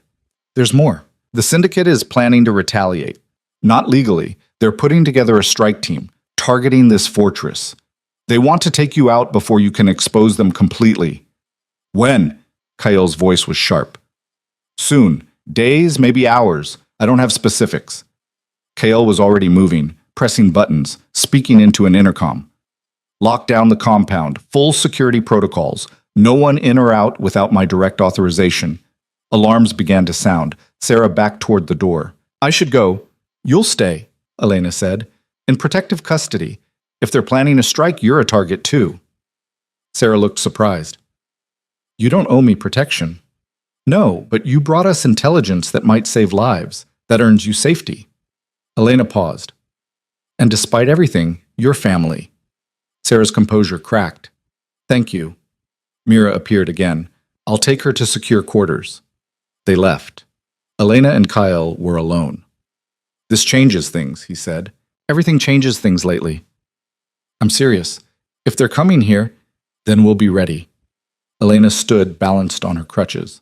"We have 23 girls in the East Wing who can't defend themselves. We have your pack. We have walls and weapons. And you have a shredded leg. I can still fight." "Elena." "Don't." She cut him off. "Don't tell me to hide. Don't tell me to stay safe. I'm done with that." He studied her. "You know this could end badly. But everything could end badly. That's not a reason to do nothing." His expression shifted, resignation mixed with something that looked like pride. "You're the most stubborn person I've ever met." "Thank you." It wasn't a compliment. "I'm taking it as one anyway." The intercom crackled. "Sir, we have movement on the perimeter, multiple vehicles approaching." Kale's eyes snapped to the window. "How many?" "At least 6. Armed personnel." "Here we go," Elena muttered. Kale grabbed a radio. All units to defensive positions. Protect the east wing at all costs. No one gets through. The compound exploded into motion. Wolves ran past the office. Weapons were distributed. The fortress transformed into a war zone in minutes. Stay here, Kael said to Elena. Absolutely not. Elena, I said no. She grabbed his arm. I'm not staying behind while people fight for something I started. You can barely walk. Then give me a gun. He stared at her. You're going to get yourself killed. Probably. But I'd rather die fighting than live hiding. For a moment, she thought he'd argue, force her to stay. Instead, he pulled a pistol from his desk drawer, checked the magazine, handed it to her. Safety's here. Don't shoot unless you have to. And for the love of everything, his voice roughened, don't make me watch you die. I'll do my best. They moved together toward the east wing. Elena's legs screamed with every step, but she gritted her teeth and kept going. Outside, the first shots rang out. The attack was coordinated, professional. The Syndicate had sent mercenaries, humans with military-grade weapons. They knew they couldn't match wolves in close combat, so they were keeping distance, picking off defenders from range. Kael shifted and disappeared into the chaos. Elena positioned herself at the entrance to the east wing. Inside, the girls huddled together, terrified. Mara appeared at her side. What can we do? Stay low, stay quiet. If anyone gets through, you run. What about you? I'll slow them down. Kara pushed forward. Give me a weapon. I'm not hiding while you fight. Elena hesitated, then handed her the crutch. Use this. Aim for knees or throats. Kara took it. What about you? Elena leaned against the wall for balance, raised the pistol. I've got this. More shots, closer now. A window shattered. Smoke grenades rolled in. Elena fired blind. The pistol kicked hard. She had no idea if she hit anything. Through the smoke, shapes moved. 3 men in tactical gear, heading straight for them. Elena fired again. One went down. The others returned fire. Bullets chewed through the wall beside her head. She ducked, rolled. Her leg buckled, but she forced it to hold. Kara swung the crutch like a club, caught one mercenary across the jaw. He went down hard. The third raised his weapon. Elena shot him twice in the chest. He dropped. Silence, broken only by ragged breathing and distant gunfire. Everyone okay? Elena called. Chorus of frightened yeses. The smoke began to clear. Outside, the battle was turning. Kael's wolves were overwhelming the mercenaries through sheer ferocity. The humans had training, but the wolves had rage. Within 20 minutes, it was over. Elena limped outside. Bodies littered the courtyard. Most were unconscious or wounded, not dead. Kael's wolves had shown restraint. She found Kael in human form, covered in blood that wasn't his. He saw her and crossed the space in seconds. You're bleeding, he said. She looked down. A graze on her shoulder. She hadn't even felt it. I'm fine. You're not fine, you're... He stopped, pulled her into a crushing hug. You're alive. So are you. This time. They stood there, surrounded by chaos, holding onto each other like anchors. It's not over, Elena said into his chest. I know. They'll send more. I know. So what do we do? He pulled back, looked at her with eyes that had seen 2 centuries of war and still somehow found hope. We make sure they can't, he said. We take this public, use the evidence, expose them so completely that they can't hide anymore. How? The council meets in 3 days, full assembly. Every alpha in the territory will be there. We present everything we have, force them to act. What if they don't? Then we make them. His voice hardened. I'm the Alpha King. I have authority, and if they try to strip it, they'll have to go through me first. Elena nodded slowly. And the girls? We'll testify, if they're willing. They will be. She thought of Mara, of Kara, of 21 others who'd survived hell. They deserve to be heard. Then that's what we'll do. Kael cupped her face. You started a war, Elena Cross. I know. Good. Let's finish it. The next 3 days were a blur of preparation. Lawyers, documents, testimony coaching. Elena worked with each girl individually, helping them understand what would happen at the council meeting. Some were terrified. Others were angry. All of them were brave. Dr. Voss confirmed that 15 of the girls showed signs of poisoning. He began detox protocols immediately. Several had already started showing signs of their wolves stirring.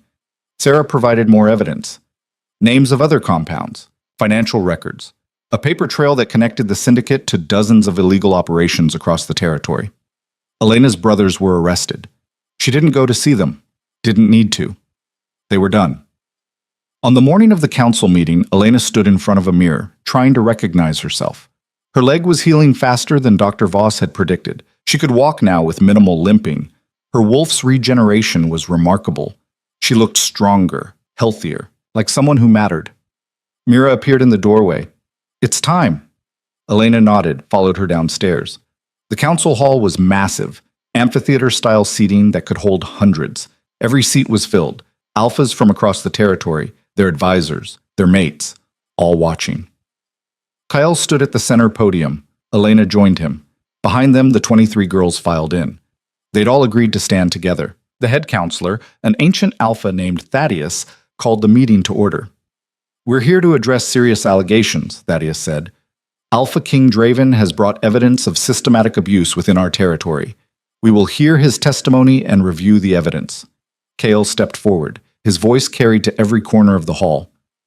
"For decades, a criminal syndicate has operated in our territory. They've been trafficking unshifted girls, poisoning them to keep them weak, selling them into forced labor, and they've done it with impunity because no one wanted to look too closely." Murmurs rippled through the crowd.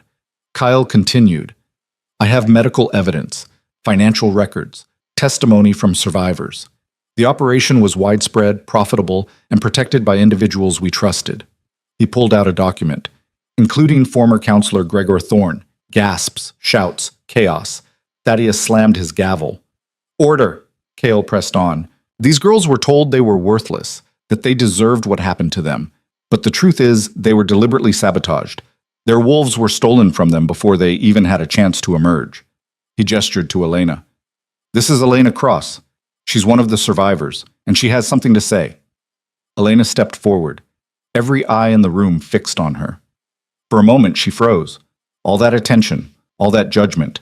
Then she thought of Mara, of Kara, of every girl behind her who needed someone to speak. "My name is Elena Cross," she said. Her voice shook at first, then steadied. "I was sold by my own brothers to Coldridge Compound. I was told I was unshifted because I was defective, weak, broken. But the truth is I was poisoned from childhood. My family, people who were supposed to protect me, fed me silver and wolfsbane for years, just so they could sell me when they needed money." The room was dead silent.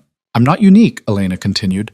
"There are dozens of girls like me, maybe hundreds. All of them were told the same lies. All of them suffered the same abuse, and all of them deserve justice." She locked eyes with Thaddeus. "You can choose to ignore this, to protect the people who profited, or you can do what's right. Shut down every compound, prosecute everyone involved, and make sure this never happens again." Thaddeus studied her. "And if we choose wrong?" Kale's voice cut through. "Then I'll exercise my right as Alpha King to declare this a territorial emergency and act unilaterally. And anyone who stands against me stands against these girls." The threat was clear, unmistakable. The council erupted into argument, but Elena noticed something. Several of the alphas were nodding, agreeing, looking at the girls with something like shame. Finally, Thaddeus raised his hand for silence.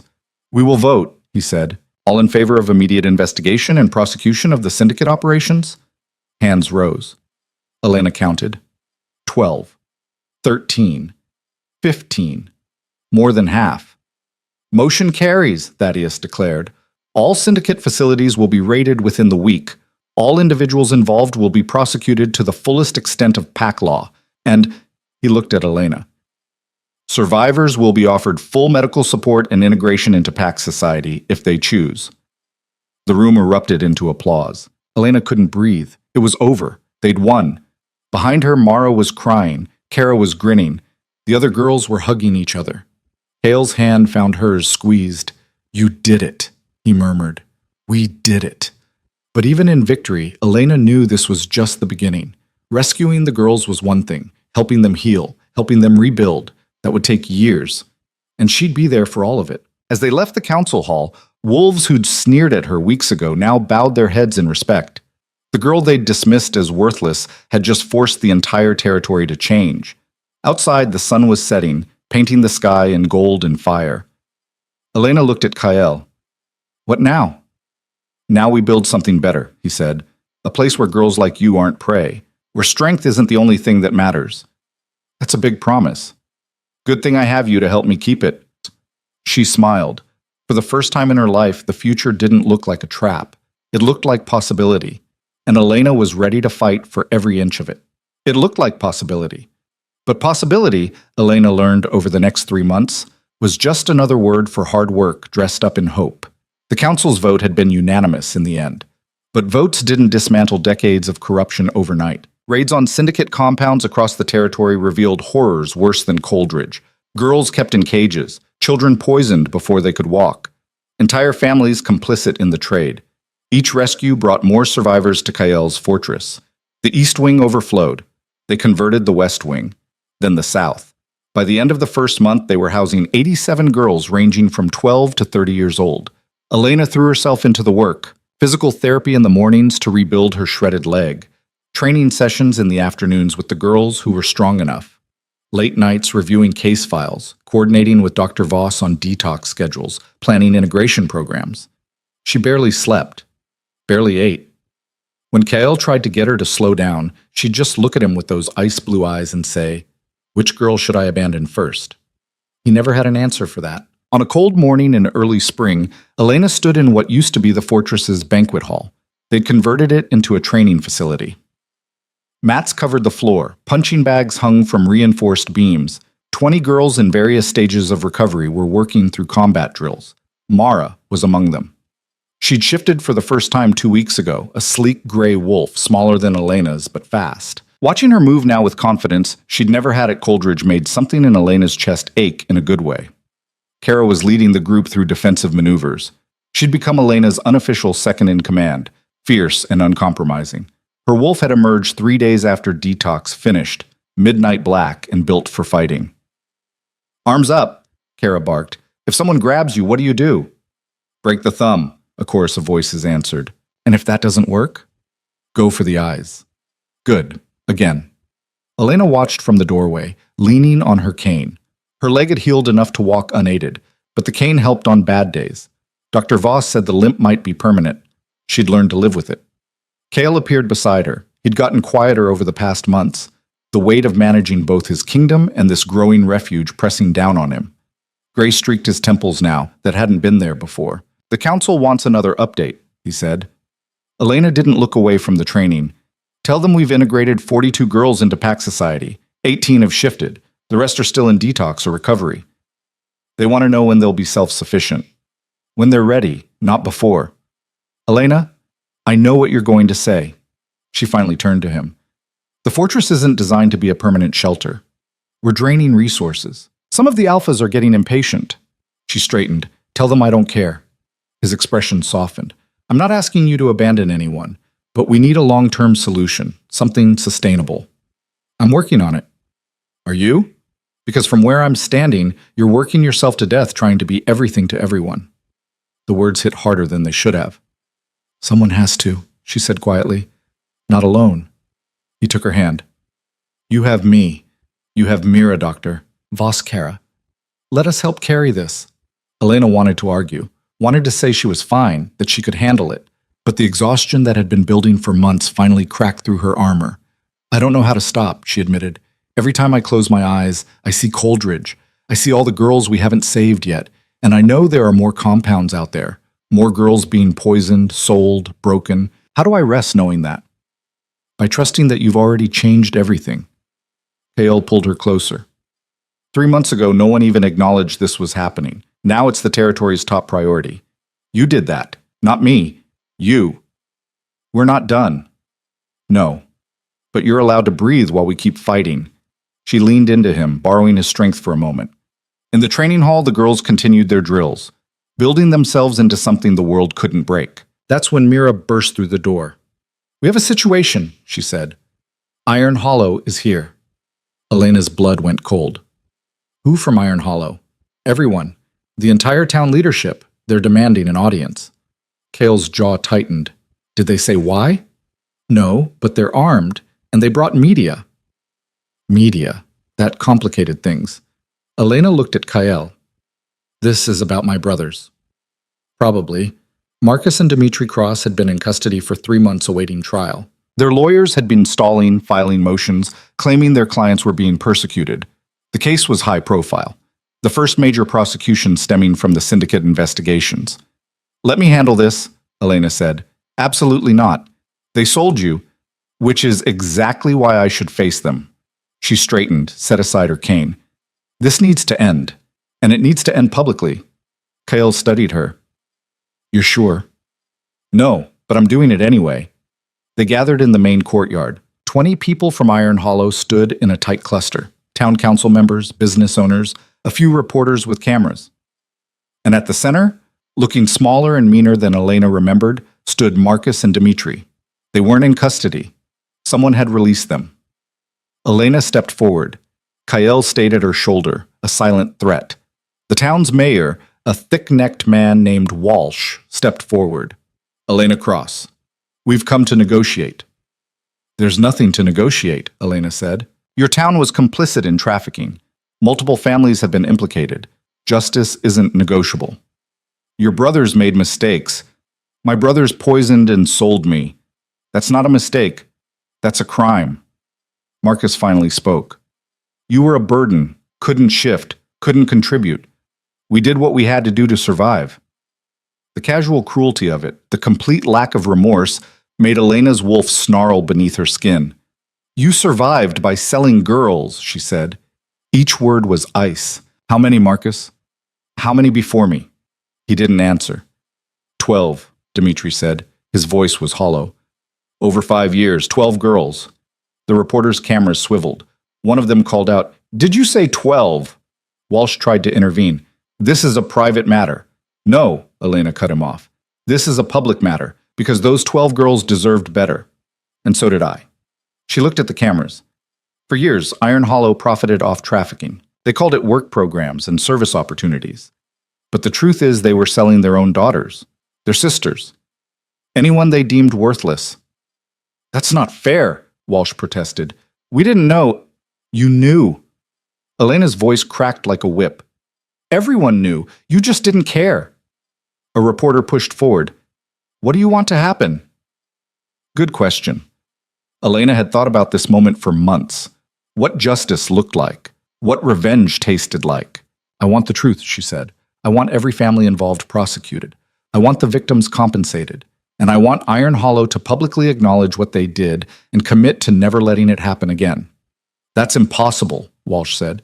You're asking us to destroy our own town. You destroyed it yourselves. I'm just asking you to own it. The crowd murmured. Some of them looked ashamed. Others looked angry. Marcus stepped forward. You think you're better than us now? Because you shifted? Because you found yourself a powerful mate? He sneered. You're still the same worthless girl we raised, just wearing a different skin.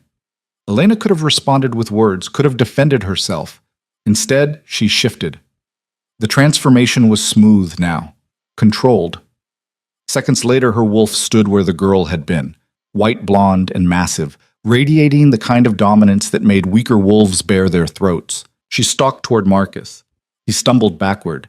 When she was close enough that her breath fogged his face, she shifted back, stood naked and unconcerned in front of the cameras, because modesty was a luxury she'd never been afforded anyway.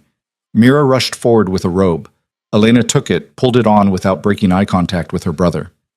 I'm not the same girl, she said quietly. That girl died in Coldridge. What stands here now is what you created when you tried to break me. So thank you, Marcus. Thank you for showing me exactly who I never want to become. She turned to Walsh. You have 48 hours to meet our terms. Full cooperation with investigations, public accountability, reparations for victims. If you refuse, I'll make sure every media outlet in the territory knows exactly what Iron Hollow really is. You can't threaten us. It's not a threat. It's a promise. She looked at the reporters. Make sure you get all of this. Every word. They did. The cameras kept rolling as Walsh tried to save face, as Marcus and Dmitry were led away by Kael's guards, as the Iron Hollow delegation scattered. By evening, the footage was everywhere. Elena's transformation, her confrontation with her brothers, her demands for justice. The public response was immediate and overwhelming. Other survivors came forward. More compounds were exposed. The syndicate's infrastructure began to collapse under the weight of scrutiny. 3 days later, Iron Hollow capitulated.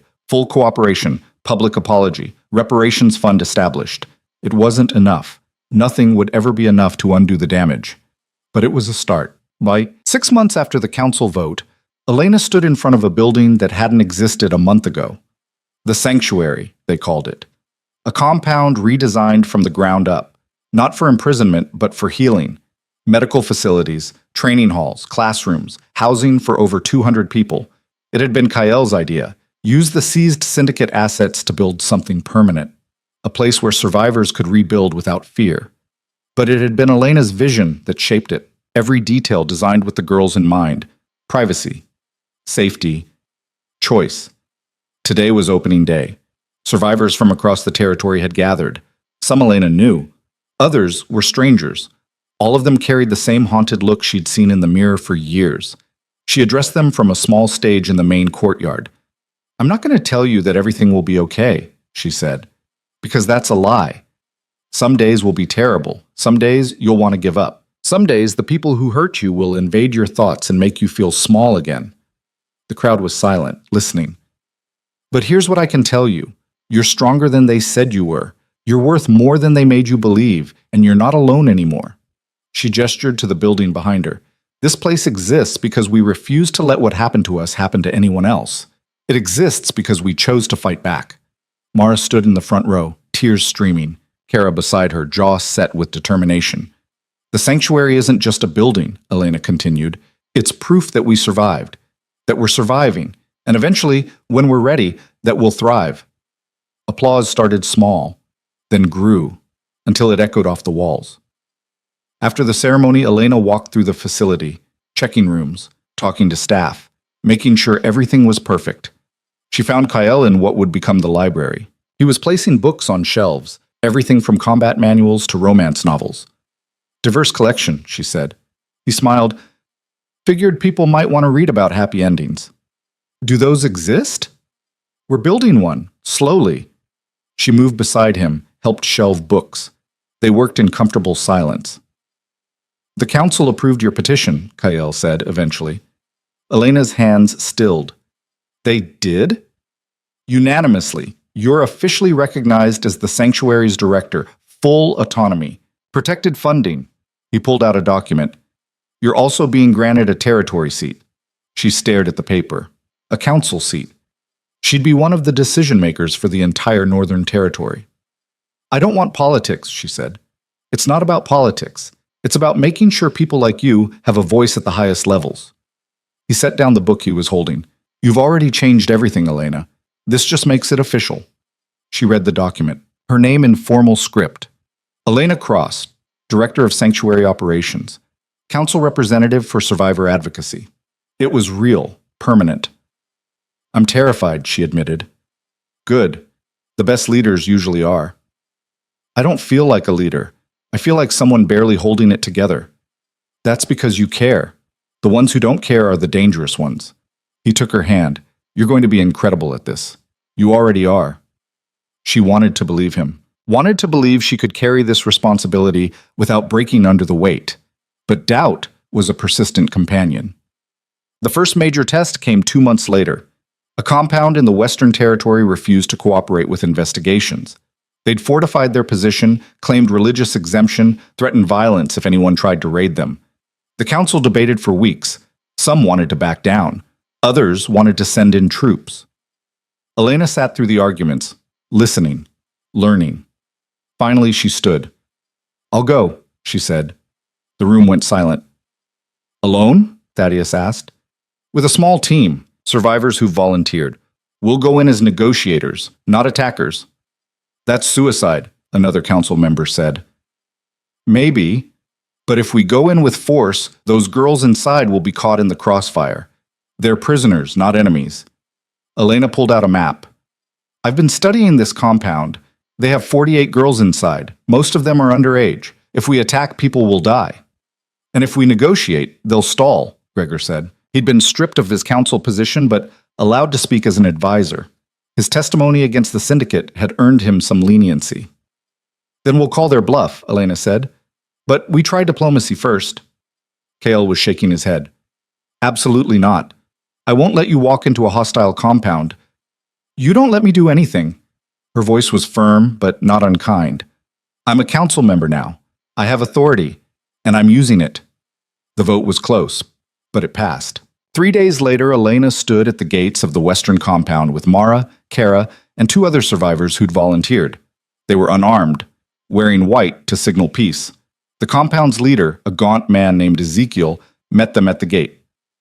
You're not welcome here, he said. We're not here to fight, Elena replied. We're here to talk. About what? About the girls you're holding, about the poison you're feeding them, about giving them a choice. Ezekiel's expression hardened. They've already chosen to serve, to contribute, to be useful. That's not a choice. That's coercion. Elena stepped closer. I was where they are. I know what you tell them, that they're broken, that they deserve this. But it's a lie. You know nothing about our ways. I know you're afraid. She could see it in his eyes. You're afraid that if these girls shift, if they become strong, they won't need you anymore.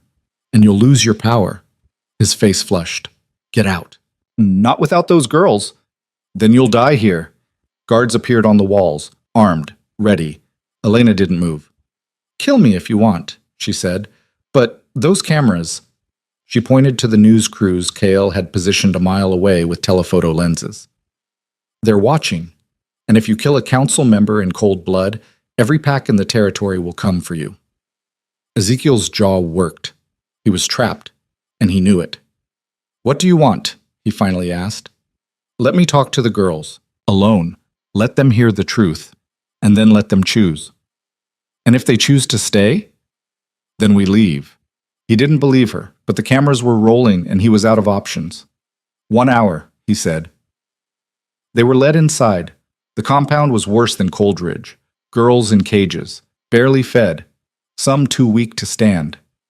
Elena moved through the space, talking quietly to each one, telling them the truth, telling them about the sanctuary, about detox, about the possibility of shifting. Most were too broken to respond, but a few listened, hope flickering in dead eyes. When the hour was up, Ezekiel returned. Well? He demanded. Elena looked at the girls. Who wants to leave? Silence, long and heavy. Then one girl, maybe 14, raised her hand. Then another and another. 32 girls out of 48 chose freedom. Ezekiel's face went purple. You're poisoning their minds. I'm giving them truth, something you never did. Elena turned to the girls who'd chosen to stay. If you ever change your minds, the sanctuary will be there. They left with 32 girls. It took 3 vehicles to transport them all. As they drove away, Kara said, The ones who stayed are victims too, Elena finished. But you can't save someone who doesn't want to be saved. We can only offer the door. They have to walk through it. 2 of the girls who stayed changed their minds within a week. By the end of the month, 46 of the original 48 had chosen freedom. The compound closed. Ezekiel was arrested. And Elena's reputation as someone who fought with compassion instead of just force spread across the territory. A year after the council vote, Elena stood in the sanctuary's central hall. They were hosting a celebration.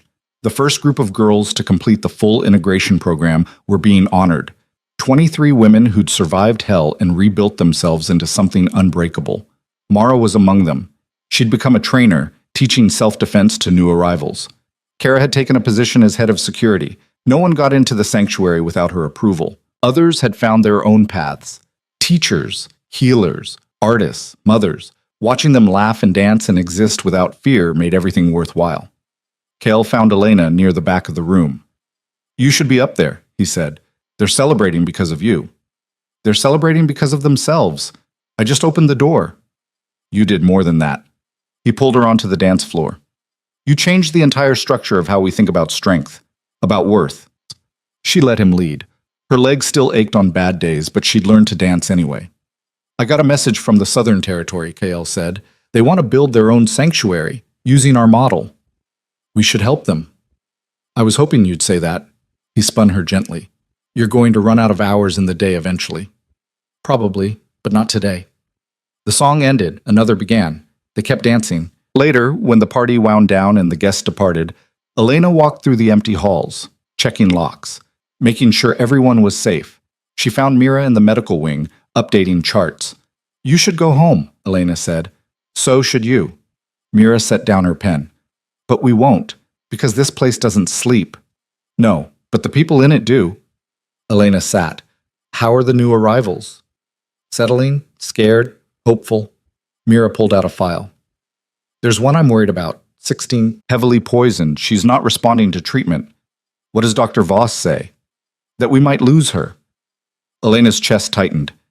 "I want to see her." They walked to the recovery room. The girl, Sarah, the chart said, lay unconscious in bed. Monitors beeped steadily. She was small, fragile-looking, too young to have survived what she had. Elena sat beside the bed, took the girl's hand. "Sarah," she said quietly, "my name is Elena. I know you can't hear me, but I need you to fight. I need you to hold on, because there's so much waiting for you on the other side of this. Strength, freedom, a life that's yours." The monitors kept beeping, steady, unchanging. "Please," Elena whispered, "don't give up." She stayed there for hours, holding a stranger's hand, willing her to live. When dawn came, Sarah's eyes opened. "Where am I?" she rasped. "Somewhere safe," Elena said. "Somewhere you get to choose what happens next." Sarah's fingers tightened around hers. "I want to live." "Then live. We'll help you." Dr. Voss said later that Sarah's recovery was miraculous, that she shouldn't have survived the level of poisoning in her system. But Elena knew better. Miracles had nothing to do with it. Sarah survived because she decided to, because someone had given her a reason. That's what the sanctuary did. It gave people reasons. 2 years after that frozen morning when she'd been sold at dawn, Elena Cross stood before the full territorial council. She wore formal robes now, council regalia. She'd earned it through blood and stubbornness, and refusing to quit when quitting would have been easier.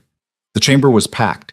Every alpha in the territory, their advisors, media representatives. This was the final vote on the legislation she'd spent 18 months crafting, the Anti-Trafficking and Survivor Protection Act. It would make poisoning illegal, mandate medical screenings, establish sanctuaries in every territory, fund education programs, create penalties so severe that no one would dare resurrect the syndicate. It was comprehensive, revolutionary, and facing serious opposition from traditionalists who thought she was overstepping. Thaddeus called for opening statements. Elena stood. 2 years ago, I was sold by my own family. I was weak, powerless, told I was worthless because I couldn't shift. But the truth is, I was deliberately sabotaged, poisoned for years. And I'm not unique. Hundreds of girls across this territory suffered the same fate. She paused. Let that sink in. This legislation isn't about vengeance. It's about making sure no child ever has to wonder if they're defective because someone stole their future. It's about accountability, about saying that strength isn't just physical, and that every life in this territory matters. Opposition spoke next. Arguments about cost, about government overreach, about tradition. Elena listened, waited. When it was her turn again, she simply said, "You can vote against this. You can protect your budgets and your traditions. But those girls you're sacrificing to do it, they'll remember. And one day, they'll be standing where I am, making sure you can never do to anyone else what you did to them." The vote was called. Elena watched hands rise, counted, 23 in favor, 18 against, 5 abstentions. It passed. The chamber erupted, some cheering, some protesting. Elena just stood there, letting it wash over her. 2 years ago, she'd been nobody, nothing. Now she was someone who changed laws. But more importantly, she was someone who gave hope to people who had none. That night, Elena and Kyle sat on the fortress roof, watching stars emerge. "You did it," he said. "You actually did it." "We did it. I couldn't have Don't." He cut her off gently. "This was you, your vision, your fight. I just provided the platform." She leaned into him. "What happens now?" "Now the real work begins. Implementation, training, building more sanctuaries." He paused. "And you'll lead all of it. Terrifying." "You say that about everything." "Because everything is terrifying." His laugh rumbled through his chest. "The most powerful woman in the territory, and she's afraid of everything." "Not everything." She looked up at him. "Not you." "You should be. I'm terrifying." You're a marshmallow. Take that back. Make me. He kissed her instead, soft and deep and tasting like promises they'd both keep. When they broke apart, Elena said, "Do you ever regret it? Claiming me that day at Coldridge? Every day." She pulled back, hurt flashing across her face. He caught her chin. "I regret that I didn't find you sooner, that you had to suffer as long as you did, that I couldn't protect you from any of it." His thumb brushed her cheek. "But claiming you, loving you, best decision I've ever made. Even though I'm impossible, especially because you're impossible." They sat in silence, wrapped in each other, until the stars filled the sky. 5 years later, the Sanctuary Network spanned 7 territories. Over 2,000 girls had been rescued, 80% had shifted, 95% had integrated successfully into Pax society. The syndicate was gone. Dismantled so completely that even its memory was fading. Elena had stepped back from day-to-day operations. Mara ran the original Sanctuary now. Kara had become head of the Territorial Security Oversight Committee. Sarah, the girl who'd almost died in detox, was training to be a doctor. Elena and Kyle had moved to a smaller residence near the mountains. She still served on the council, still advocated. But she'd learned to delegate, to trust others to carry the work forward. On a spring morning, she stood in the garden she'd planted. Tomatoes and herbs and flowers that had no purpose except beauty. Kale found her there, hands dirty, hair pulled back, looking more at peace than she'd ever been. "There's someone here to see you," he said. "Who?" "Come see." She followed him inside. A young woman stood in the living room, early 20s, confident, strong. It took Elena a moment to recognize her. "Mara?" "Hi." Mara smiled. "I know I should have called first, but I wanted to tell you in person." "Tell me what?" "I'm pregnant." Her hand went to her still flat stomach. "It's early, but Dr. Voss confirmed it yesterday." Elena's eyes filled. "Mara, I wanted to thank you, because 5 years ago, I was dying in Coldridge. I'd given up, and you came back for me. You fought for me, and now I'm going to be a mother." Tears spilled down her cheeks. "I'm going to give my daughter everything I never had. Safety, choice, freedom, because you gave those things to me first." They held each other, crying, while Kyle watched with an expression that might have been the closest thing to tears Elena had ever seen on his face. Later, after Mara left, Elena and Kyle walked through the forest. No particular destination, just moving. "Do you ever think about it?" Elena asked. "Where we'd be if things had gone differently?" "All the time." And I'm grateful for every terrible thing that brought you to me." He stopped walking, turned to face her. "You were sold at dawn, broken and afraid. And you turned that into something that saved thousands of lives. You didn't just survive, you transformed everything. We transformed everything." "No," he cupped her face. "I provided resources. You provided the vision, the courage, the absolute refusal to give up even when giving up made sense." He smiled. "They didn't sell a burden that morning. They unleashed a revolution, and I got to watch you burn down everything that tried to break you." Elena kissed him, long and slow and full of everything words couldn't hold. When they pulled apart, she said, "I love you." "I know, I'm very lovable." She laughed, hit his shoulder. "You're impossible." "So are you. It's why we work." They walked home together, through a forest that didn't feel dangerous anymore, toward a life they'd built from the ashes of the one she'd escaped. That night, Elena stood at her window, looking out at the sanctuary lights in the distance, thinking about all the girls sleeping safely, all the futures that were possible now because someone had believed they were worth saving. The girl who'd been sold at dawn was gone. In her place stood something they'd never intended to create, a survivor, a leader, a force of change, a queen. Not because someone crowned her, but because she'd claimed the title herself through every fight, every refusal to break, every moment she chose to stand when falling would have been easier.